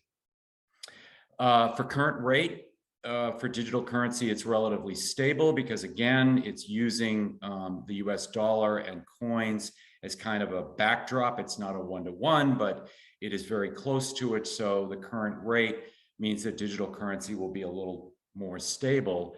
In cryptocurrency, as we've seen, it can be highly volatile. One day, Bitcoin can be worth $356, per token. The next day, it can be worth $1. It can go up and down and up and down and up and down. Now, when the stock market does that, we say, well, it's just a market correction. When it happens in cryptocurrency, that's a little different because you don't have those regulatory and compliance oversight. And that's the thing that scares a lot of people in government and society. It's like, well, if there aren't those controls in place, if there isn't that regulatory body, then what? And so that's something that's going to be evolving over time, because we do want that kind of transparency, as you'll see in the next column here. Transparency is important. It's very high with cryptocurrency. The verification is right there. You can see who verified it. That's really important. So we may have to live with the volatility for a while until we can figure out a market that can balance both regulatory, but a true free market system that is accessible to everyone. And I can't stress that last point strongly enough. With digital currency, there's very little transparency. It's basically standard banking information. And so if you've ever tried to read anything coming from Morgan Stanley or Fidelity Investments or your bank regarding the pages and pages of disclosures, your eyeballs are going to fall out. You just have, it's painful to read that stuff, and half the time you don't know what it means. One of the former SEC chairs, whose name escapes me now, this was told to me by a friend, an SEC chair who actually said to my friend one day, he said, when Morgan Stanley sends me these documents, I have no idea what they're trying to say, none whatsoever. So if an SEC chair is saying that, we ought to sit up and take notice, because that's a problem. It's a problem for driving our economy forward through the 21st century. Authority. We have Reserve Bank control throughout the banking system. That's obviously good when we need to put money into the system. You think 2007 and 2008, we had to respond to that. But it's not so good in terms of supporting decentralization, allowing different countries, allowing different regions of the world to say, hey, look, I don't act like the United States. I don't want to be treated like the United States. I have my own economy here. It works for us. These are our growth strategies, and we want to keep it so that people can access this currency and know that the currency is been verified for the transactions that they're doing, and it shouldn't have to come from one ruling body. And then, of course, transaction fees. So you get high fees with any kind of currency. You're going to get, I mean, think credit card, right? So, you know, any kind of digital currency backed by the US dollar or aligned with the US dollar is going to have fees. With cryptocurrency, you don't have these fees due to blockchain technology. So I just wanted to go in very briefly here to talk about ESG, environmental social governance, and what this is. What is it? Everybody hears this acronym and they go, what is ESG, Stefan? Like, I keep hearing that and I don't really know about it. And these are smart people, by the way, but they're not necessarily sort of tuned in to what this really means. The first two letters in this acronym, environmental social, should be pretty straightforward. It really is about measures and guidelines that tell companies and investors, are you behaving in a way that's good for the planet and good for people? That's a very general statement, but that is kind of an overarching theme for environmental and social governance. Is really about how we, govern our institutions and govern our entities. So, and this can vary, from company to company, but ESG is saying, yes, but there are a certain set of guidelines and measures that we need to incorporate in governance that every company should incorporate into their charter. They can say it however they want, but they're going to be called on it based on their performance. And so this is really a set of measures and methodologies that tell investors and companies, this is what's going on in the world. This is how you need to behave and act if you are going to be an ESG compliant company. And let's face it, we are in the Wild West, okay? We are very, very much in the Wild West. We are in the formative stages of what ESG is going to be. I don't believe it's mainstream yet. You hear numbers of the trillions of dollars that are going into ESG investments, and I'm going to show you in just a moment, where a lot of that money is going. But I'm here to tell you that a lot of that money is going into companies that have been like on the S&P 500 for years. And they're going into those companies because investors and fund managers know that those companies can provide a return. So at the end of the day, they're still not completely aligned with ESG in terms of, how a fund or a company should be measured. If we're truly going to measure and verify an ESG investment, we have to be able to get companies to report ethically and transparently on their performance, on their operating performance, and their what are called materiality. That's another term, their material product, their material way of acting, what they produce as being in alignment with ESG. And until we get there, we're not going to be mainstream. The money you see going into a lot of these funds is going into traditional blue chip investments. These companies are trying, some of them are trying to figure out what ESG is and how it can be incorporated into their supply chain, into their day-to-day operations. But at the end of the day, they still struggle with this third bullet point, which is no uniform standards, very few rules for data measurement and reporting, and the methodologies for collecting and analyzing data are confusing or worse. I like to think about this, and for those of you who are old enough as you're watching this, for those of you who are old enough, think back to the personal computer revolution. You had Apple and you had IBM, and then you had Compaq and you had, the knockoffs, right? But there were two standards. There was the Mac operating system, and there was DOS, and then there was Windows. Well, Steve Jobs did not want to play with IBM at all. He wanted nothing to do with IBM. And he sure as heck didn't want anything to do with Microsoft. So he made it as difficult as possible for his computers and his software to talk to IBM and Microsoft-driven computers.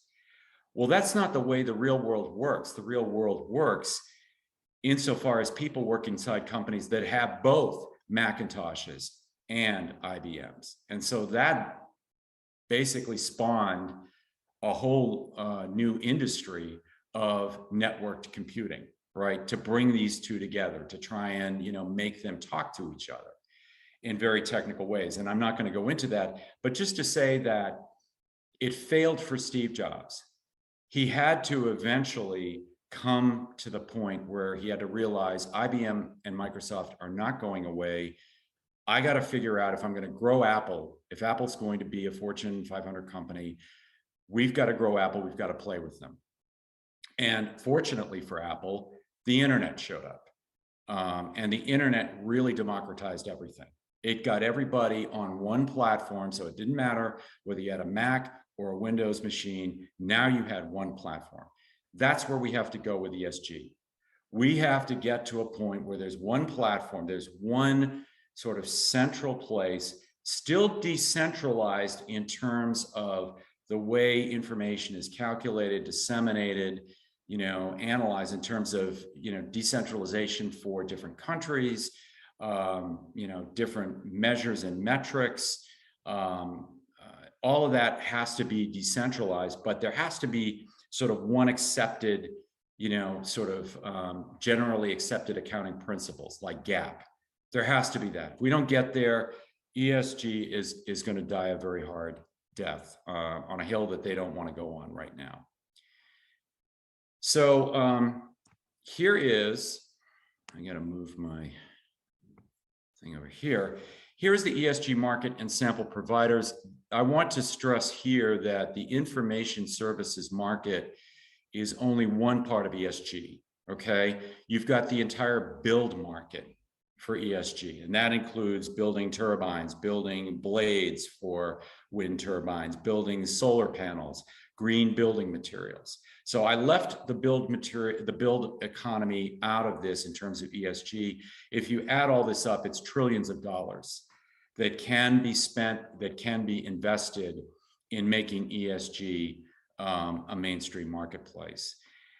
Some of the sample providers that you have here, Sustainalytics, MSCI, these are examples of what I would call Apple and IBM, right? So they have their own methodology, they have their own quote unquote operating system.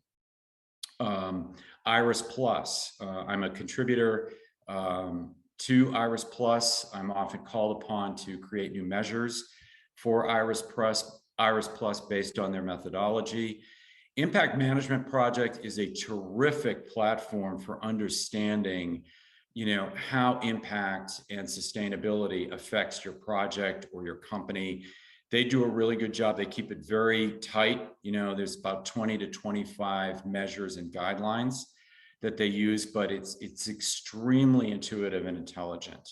And of course, SASB, started by Michael Bloomberg as kind of the alternative to FASB, right? So it's standard accounting, it's the, now it slipped my mind. Anyway, it's the Sustainability Accounting Standards Board. There we go. I need a drink of water. Here we go. So this is Michael Bloomberg's attempt to get sustainability into the mainstream. And SASB has something called the the SASB Navigator. And the SASB Navigator allows you to go industry by industry and look at the top 100 companies and see how they are performing against other companies in their industry. Unfortunately, because I've played with the Navigator, I spent a day working with it, there are gaps in the reporting, and that's not necessarily SASB's fault. I think some companies, again, are grappling with, what is this methodology? I don't understand how you guys, what are you guys asking me to report on? Where do I find the data? What is it that I need to do in terms of my report to get on this, inside this Navigator? Companies and investors have a lot of questions around this, and it's hard to get answers from these providers because, again, they have a methodology that's unique to them and they're not about sharing it. They're not going to let you look under the hood. Worldwide Generation is an up-and-coming platform. It's an extremely interesting and vibrant platform led by an extraordinary woman, Manjula Lee. Manjula gets it like nobody else I've ever met. She really is heart-centered, but she's extremely intelligent. And she has built an extraordinary platform that sort of corrals. And yes, I'm using the Wild West metaphor. I'm going to drop these in to the presentation every so once in a while. So if you're not a Wild West fan, I understand that, but I like Westerns. She has corralled all of these data points, these methodologies, these ways of calculating sustainability, and allowed you as a company to say, well, look, we're in the construction industry, so we're different from banking. So here's our set of criteria. What should we use? Tell us how we should go about doing it. So she's really hit upon, I think, a nerve in the entire industry for addressing both companies and investors. So why digital crypto versus the US dollar for ESG verification? Going back to the first slide, why is the US dollar not equipped to do this? Well, as we've talked about, ESG data is time consuming. It's fragmented, it requires independent auditing that's unbiased. It's unable to, spot anomalies in millions of data points. I mean, it's really, really hard to do this. Artificial intelligence and machine learning is a way to get closer to this. And I believe that AI and machine learning is going to get there. But the US dollar isn't set up to do any of this. It just isn't. It can't, at the end of the day, put a value on any of these activities because it just wasn't set up to do this. Digital crypto, however, it lives in that world. So it knows that world, it knows that language. Remember, we've talked about how these different providers are using different languages, different methodologies. They don't want to talk to each other. Well, digital crypto talks to ESG. It can understand it. It can translate. And that's really critical in being able to value this for the CFO of an organization or the fund manager for an investment firm. That's going to be incredibly critical for them to pass on that reporting to their clients and customers. The US dollar was, it was built on an economic system that frankly is undergoing a radical shift, okay? And I liken it to retrofitting a Model T with a Prius hybrid battery. Really, that's the way I think about it. Would you put a Prius hybrid battery in a Model T? Well, first of all, you can't. The Model T is only in museums, but you wouldn't do it. You simply wouldn't do it. You're talking about advanced technology with a very old system of transportation. Two transportation systems, okay, but very, very different in the way they go about getting you from point A to point B. And digital and crypto, as I mentioned, it allows for technology that's ubiquitous, it's accessible, and it does have the ability to create and value these tokens. And this is really an important point, that it's not the Federal Reserve printing the money. As I just mentioned, my nephew has created a digital token for a particular market need. And as you will see shortly, others have decided that there are alternative currencies that can respond to crises or create an economy or solve societal issues. It can be done. We have the history and we have the proof. And now we have the technology to align with this very, very important way of evaluating data. And finally, this is just my own personal opinion. I believe that we are on the cusp of creating a multi-trillion-dollar global economy based on alternative currency with crypto verification. I believe that this is the next big step in going forward because it allows for a multi-stakeholder valuation. It enables innovation and entrepreneurship to spring up, which creates jobs, which is good for the economy. And it really helps older industries transform to new industries and those individuals who've been working in those industries to gather new skills and look forward instead of backward. So like I said, we do have alternative currencies, and here are a couple. A local exchange trading system, or LETS, which was created in Comets Valley near Vancouver, Canada. This was back in the early 80s. In response to 40% unemployment. Unemployment was raging across Northern America. and the defense industry was shutting down, and with it, many businesses. And this particular region of Western Canada decided that they needed to create a mutual credit system such that if you were a hairdresser and you needed to buy groceries, you could go to your local grocer and use this currency system to get what you needed, and that grocer could then go and get the supplies he would need for his store, whether it be, I don't know, shelves or paint or whatever. And again, all of this it's a circular economy. So it circulates, but it keeps businesses open, it keeps people employed, it keeps people fed, and it restores their self-esteem and dignity. They are not tied to an archaic, older system that cannot transform. They now are empowered to do something about what has happened to their region. Time banking is another really interesting currency. It's more around volunteerism. So what it does is it says, hey, your time is really valuable, and we need to place a value on that time such that you ought to be able to take that and buy something else with it. And in fact, Mayor Bloomberg set up time banking for seniors in New York to help with things like elderly services such as ride sharing, home repairs, dealing with insurance, medical insurance, health insurance. And this is extremely valuable, for people who are, struggling, or who are alone, or, who are in some group where they need something that's an alternative to what we currently have. Excuse me. This final point I found in the book, Rethinking Money, How New Currencies Turn Scarcity into Prosperity, by Bernhard Litter and Jackie Dunn. And by the way, I would recommend that you get this book. It is an excellent book. It has many more examples. It shows you, in fact, how our entire economic system is flawed and does not solve the intractable problems like poverty. But this quote from this book is really, this passage from the book really struck me, where Arnold Toynbee said that the demise of 21 civilizations was directly correlated to an excessive concentration of wealth in the hands of the few. Well, what does that sound like? What country does that sound like? How about us, US, right?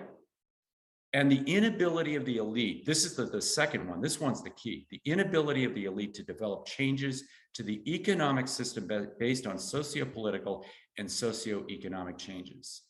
Now, what better example of that last bullet point than the financial crisis of 07 and 08? Because what happened? The rich were bailed out, and those who were middle to low income got stuck with mortgages that were underwater. They got crushed, but the elite were protected. But it did untold damage to the economic system. And again, the US dollar had no way of helping a large portion of society deal with that. And it's Toynbee's theory, and he has, obviously cases that he cites, that if this were to happen to us, if we continue down this path and we don't adopt a currency system that is more flexible and adaptable, decentralized, and accessible to the many and not the few, we will go the way of these 21 civilizations. As scary and as dark as that sounds, and you might laugh at it, you might say I'm crazy, that's fine. If you think that way, I will go back to 1993 to a panel discussion that Forrester Research gave on the advent of video on your telephone. And I'll never forget this, but a Forrester analyst speaking at this conference, when somebody asked him, do you think we will ever see video on a telephone? He laughed and he said, there is no way on God's green earth that we are ever going to see video on a phone. Well, here we are in the 21st century, and I'm sure all of you are holding either an iPhone or Samsung or some other handheld phone, and you can watch any kind of video on that phone. So what are some examples of how ESG currency can be applied? These are pretty straightforward. we could create an exchange for sustainable food trading to boost regenerative agriculture. If any of you have seen the movie Kiss the Ground, regenerative agriculture allows us to weather, no pun intended, droughts and violent changes in temperature such that our food systems are protected. And if we had an exchange where we could buy and trade off different food systems around the world, that would encourage the farming industry, I believe, to adopt these principles. Energy conversion exchange, I think this is pretty straightforward. Energy conversion exchange from fossil fuels or renewables. Absolutely, this is something that anybody would want to get into that believes in renewable energy. CO2 emission reduction credits tied to tokens. Kent Carter, who's an expert, he was one of the founders of the Carbon Disclosure Project. He and I had a long conversation about carbon credits, and I asked him very point blank. I said, Kent, why don't carbon credits work? What's the flaw in the system? And he said, Stefan, it's a zero-sum game. You're basically rewarding somebody for bad behavior by saying, yeah, they can go out and just buy off of somebody else's good behavior. Why not create a 90-day contract tied to those credits with tokens underlying that contract that says, you got 90 days. All right, you're buying these credits. You're buying time to get your house in order, to get your business model in order, to be more sustainable. And guess what? If you don't, on the 91st day, that contract loses 50% of its value. Start pegging it to value that is open to a larger segment of society and watch what happens with companies' reactions. And finally, open space land trust development, including reforestation. So the Benioffs of Salesforce have committed over $100 million to replanting trees. Hewlett-Packard has a similar initiative. We need more of this. We need it desperately. The Amazon is being bludgeoned.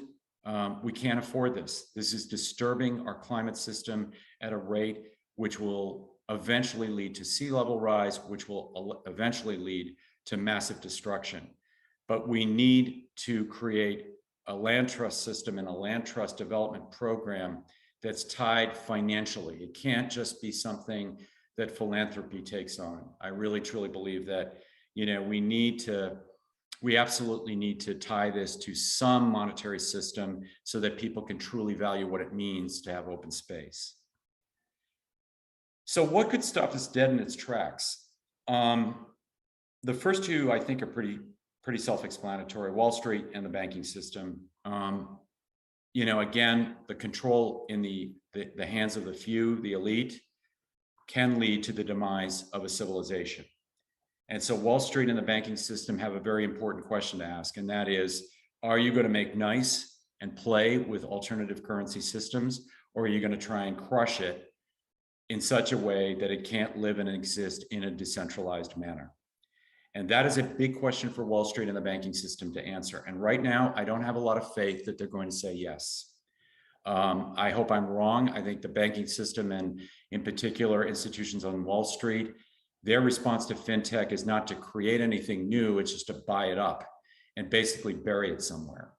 Marcus is nice and they're giving some ad space to it, but at the end of the day, it's not central to their business model. It's not central to their strategy. And we know for a fact that in Ireland, when the banks shut down and they went to alternative currency there, when the banks opened up and they saw how successful the alternative currency was, they tried to crush it. They put the needs of the bank and its shareholders ahead of the needs of people who were trying to survive famine and unemployment. And to me, that's unconscionable. It is simply unconscionable. So Wall Street and the banking system need to grow a conscience, and I think that's the only way that we're going to be able to live side by side with them in terms of deploying alternative currencies to solve ESG. Government interference. Yeah, I don't think we can completely escape regulatory and compliance. I don't. But I don't want government, getting in the way of creating currencies that benefit the many at the expense of the few. So I kind of walk a tightrope here. Government is important. You do need to have government for some role, but I don't quite know what it is just yet today.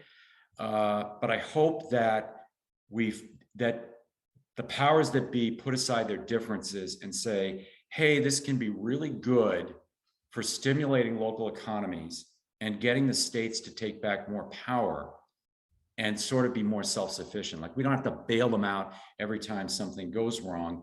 They can actually become more entrepreneurial. I know that's an oxymoron, but live with me on this, or just stay with me on this.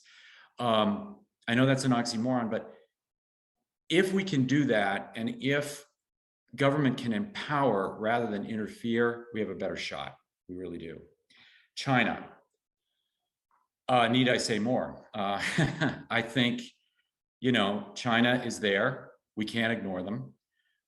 We cannot ignore their leadership. I think that it was telling in the recent COP26 Glasgow summit, where President Biden and Xi Jinping tried to get together on climate resolutions for the two countries working to reduce greenhouse gas emissions. But I found a comment by Xi very telling in that, and this was in respect to US interference in Taiwan.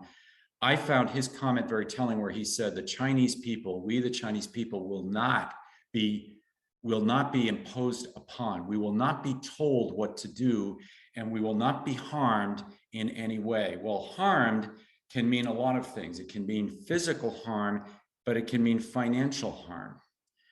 And so I looked at that quote and I thought, I think he's talking just as much about undermining China's, system of how they do business, and not wanting Western influence as much as anything else. I think, they're not so worried about the South China Sea. They may be concerned about Taiwan, but they sure as heck don't want another country coming in and dictating terms to them on their economy or on, how to perform.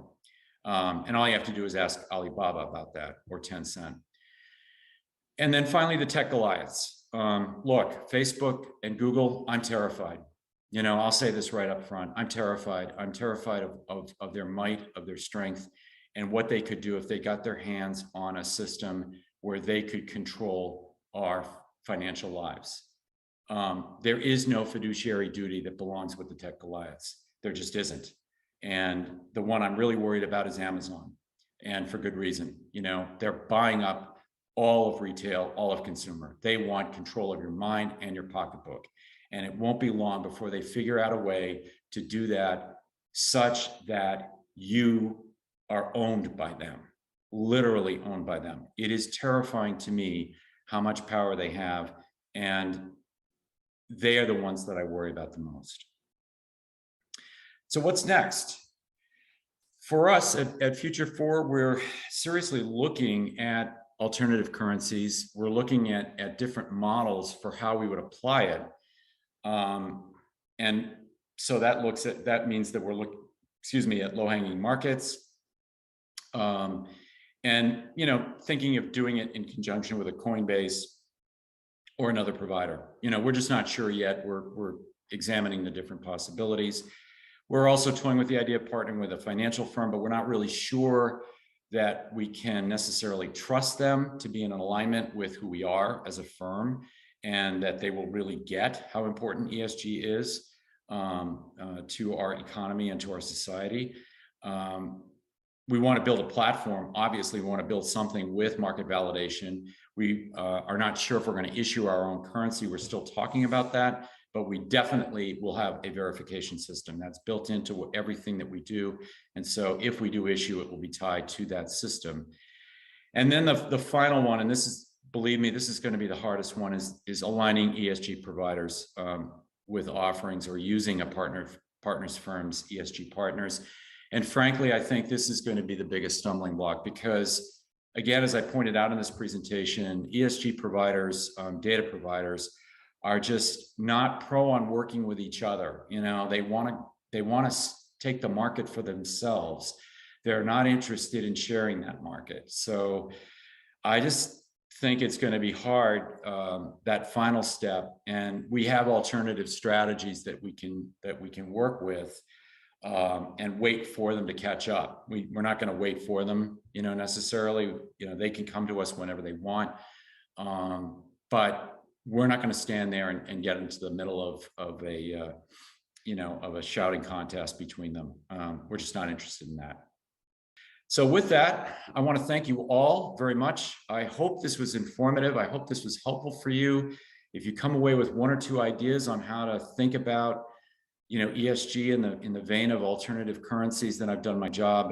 And again, many thanks, James and Stelios. I truly enjoyed this, and I hope you did as well. Well, Stefan, thank you very much for this presentation, which is such an innovative view of the future. And I do have a couple of questions. Mm-hmm. As we know, there are many frameworks that are used around the world for the assessment of ESG performance. In Europe, it's more developed than in the United States, where you have in certain countries, like Denmark and others, where you have compulsory reporting every year on ESG issues within a framework. And they're similar, but also different in different places around the world. And then we have different systems. You mentioned SASB, there's also GRI, the examination of materiality and the basis for all this. And I was wondering if in the development of this vision of things being handled within cryptocurrency, would there be a link between that and a kind of overall general framework that would be accepted as a foundation for this? And to what extent would that be accepted around the world? As we've seen with COP26, there is agreement on a number of things, but also many countries that do not wish to agree. It's a great question, James. And, frankly, I don't have a good answer at this point. I have many European colleagues, and they, their view is that obviously Europe is further ahead, and even country by country, there's differing acceleration of ESG. I think there was a hope that the Paris Climate Accord, would be a step in the right direction, but clearly when politics become involved and when politicians become involved, then it becomes, like going to a casino. You're essentially rolling the dice and hoping that they will vote uniformly with everybody else. But the chances of that happening are slim to none. And it's because we're humans and because, we have different agendas. And I alluded to this in the presentation. Until we get away from that, until we're able to put the agenda of society and regions around the world ahead of getting votes or, ensuring that I'm taken care of versus somebody else being taken care of. And really a perfect example of this, James, is, and it comes out of COP26, is the decision to create a fund for poorer countries, developing countries that actually are creating, 50%, I think 50% of greenhouse gas emissions is being emitted by 14 countries. The other 50% is being emitted by the poor developing countries, of which their populations and their size are minuscule compared to the developed world. Yet they are grappling with huge amounts of GHG emissions, but they can't afford to pay for the solutions. They don't have the money. They don't have the economy to do it. So they're turning to the developed world and saying, help us here. Give us a way for us to join with you to reduce. And yet still these are, the developed world, and the United States included, the pledges just aren't enough. The pledges of capital aren't enough. And actually, truth be told, we need more than capital. What we need to do is go in there and teach these countries advanced systems of thinking and building. Because if we do that, we have a better shot of them reducing their greenhouse gas emissions than if we just threw $100 billion at them. It It just is, you know, you're dealing with government, which means that you have the potential for corruption and malfeasance, and that's not going to do it. So I'm sorry to be pessimistic about this, but I really can't see how we're going to come together as one uniform standard body unless we have something like the Paris Climate Accord, unless we have an agreement, or like Bretton Woods, you know, something that brings these nations together to say, all right, we're 14 of the most powerful nations in the world, and we're agreeing to these standards. And now we're going to turn our attention to helping the poorer countries adopt these standards. We will help them with material, with infrastructure, with money, and with expertise. If we do that, we've got a puncher's chance. Yeah, that makes perfect sense. Now, one more thing. You did say that anything printed on paper is a target for malfeasance. Well, as you know, there have been many cases where cryptocurrency has been used for ransomware and things like that.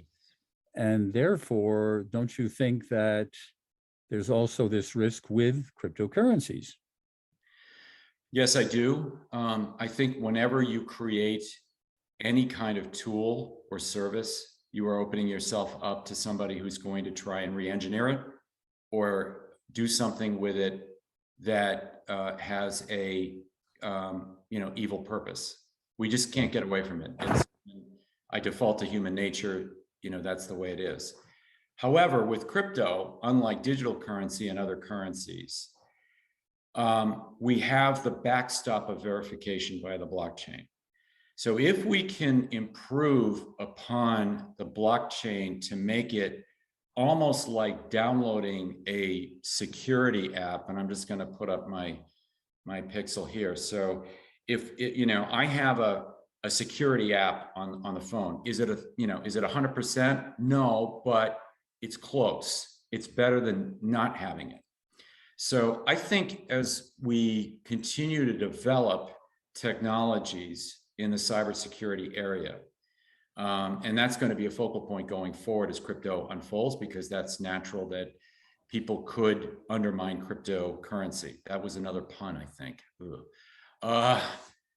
Anyway, to your point, James, there is the very real possibility, but I believe that it's harder when you have a backstop of blockchain or other type of technology. And there will be another iteration of blockchain. You know, people are looking at this and saying, well, if we are trying to manage transactions in the trillions of dollars or trillions of Bitcoin or Dogecoin or Ethereum, depending on how much is actually created and mined, there is going to have to be something that comes behind it that says, wait a minute, you can't issue more, because this is where we stop. And so anything that goes beyond this is fraudulent. So I think we have a better shot at catching that with crypto than we do with the US dollar. Yeah, I understand that. And, I've spoken to experts who have actually said that blockchain is going to be the basis of the whole new internet system. This is something that could happen. Yeah, it could. It could. And I'm also curious to see how AI and machine learning, because we're going to be going autonomous, right? So there's a lot of autonomous, like robots, self-driving cars. So you're going to have systems in these autonomous vehicles or autonomous beings that are going to be constantly monitoring. And I think that constant near real-time or real-time monitoring is where, and liken it to this, if I, on my shirt, had wearable technology right now that was monitoring all of my bodily functions, it could easily alert me by pricking me like this. And I go, oh, geez, okay, something's not right there. In the same vein, we could do that with our economic system, with transactional systems. We have already red flags and alerts that banks, can text to your phone, but that takes too long. That actually is not fast enough. It has to get to a point where, as the transaction's happening, it gets stopped, paused, and you're alerted through wearable technology or some other system that says, hi, Stefan, this charge for $1,263 is going through from Bora Bora. Did you, order these wind chimes? But no, I didn't. And to quickly, using my voice, tell my wearable technology, cancel the transaction. Yeah. Because you can always go back and reorder. Yeah. But you can't go find the thief who did that if they're living in, the crypto world. Yeah. Okay, Stefan, this has been so interesting and important, and I want to thank you once again for your time and your presentation as part of the One Sustainability series. It's a major contribution. So thank you very much again, and we look forward to future contact to continue our conversation. We will continue our journey. James, thank you so very much. It was my pleasure. Thank you. Thank you.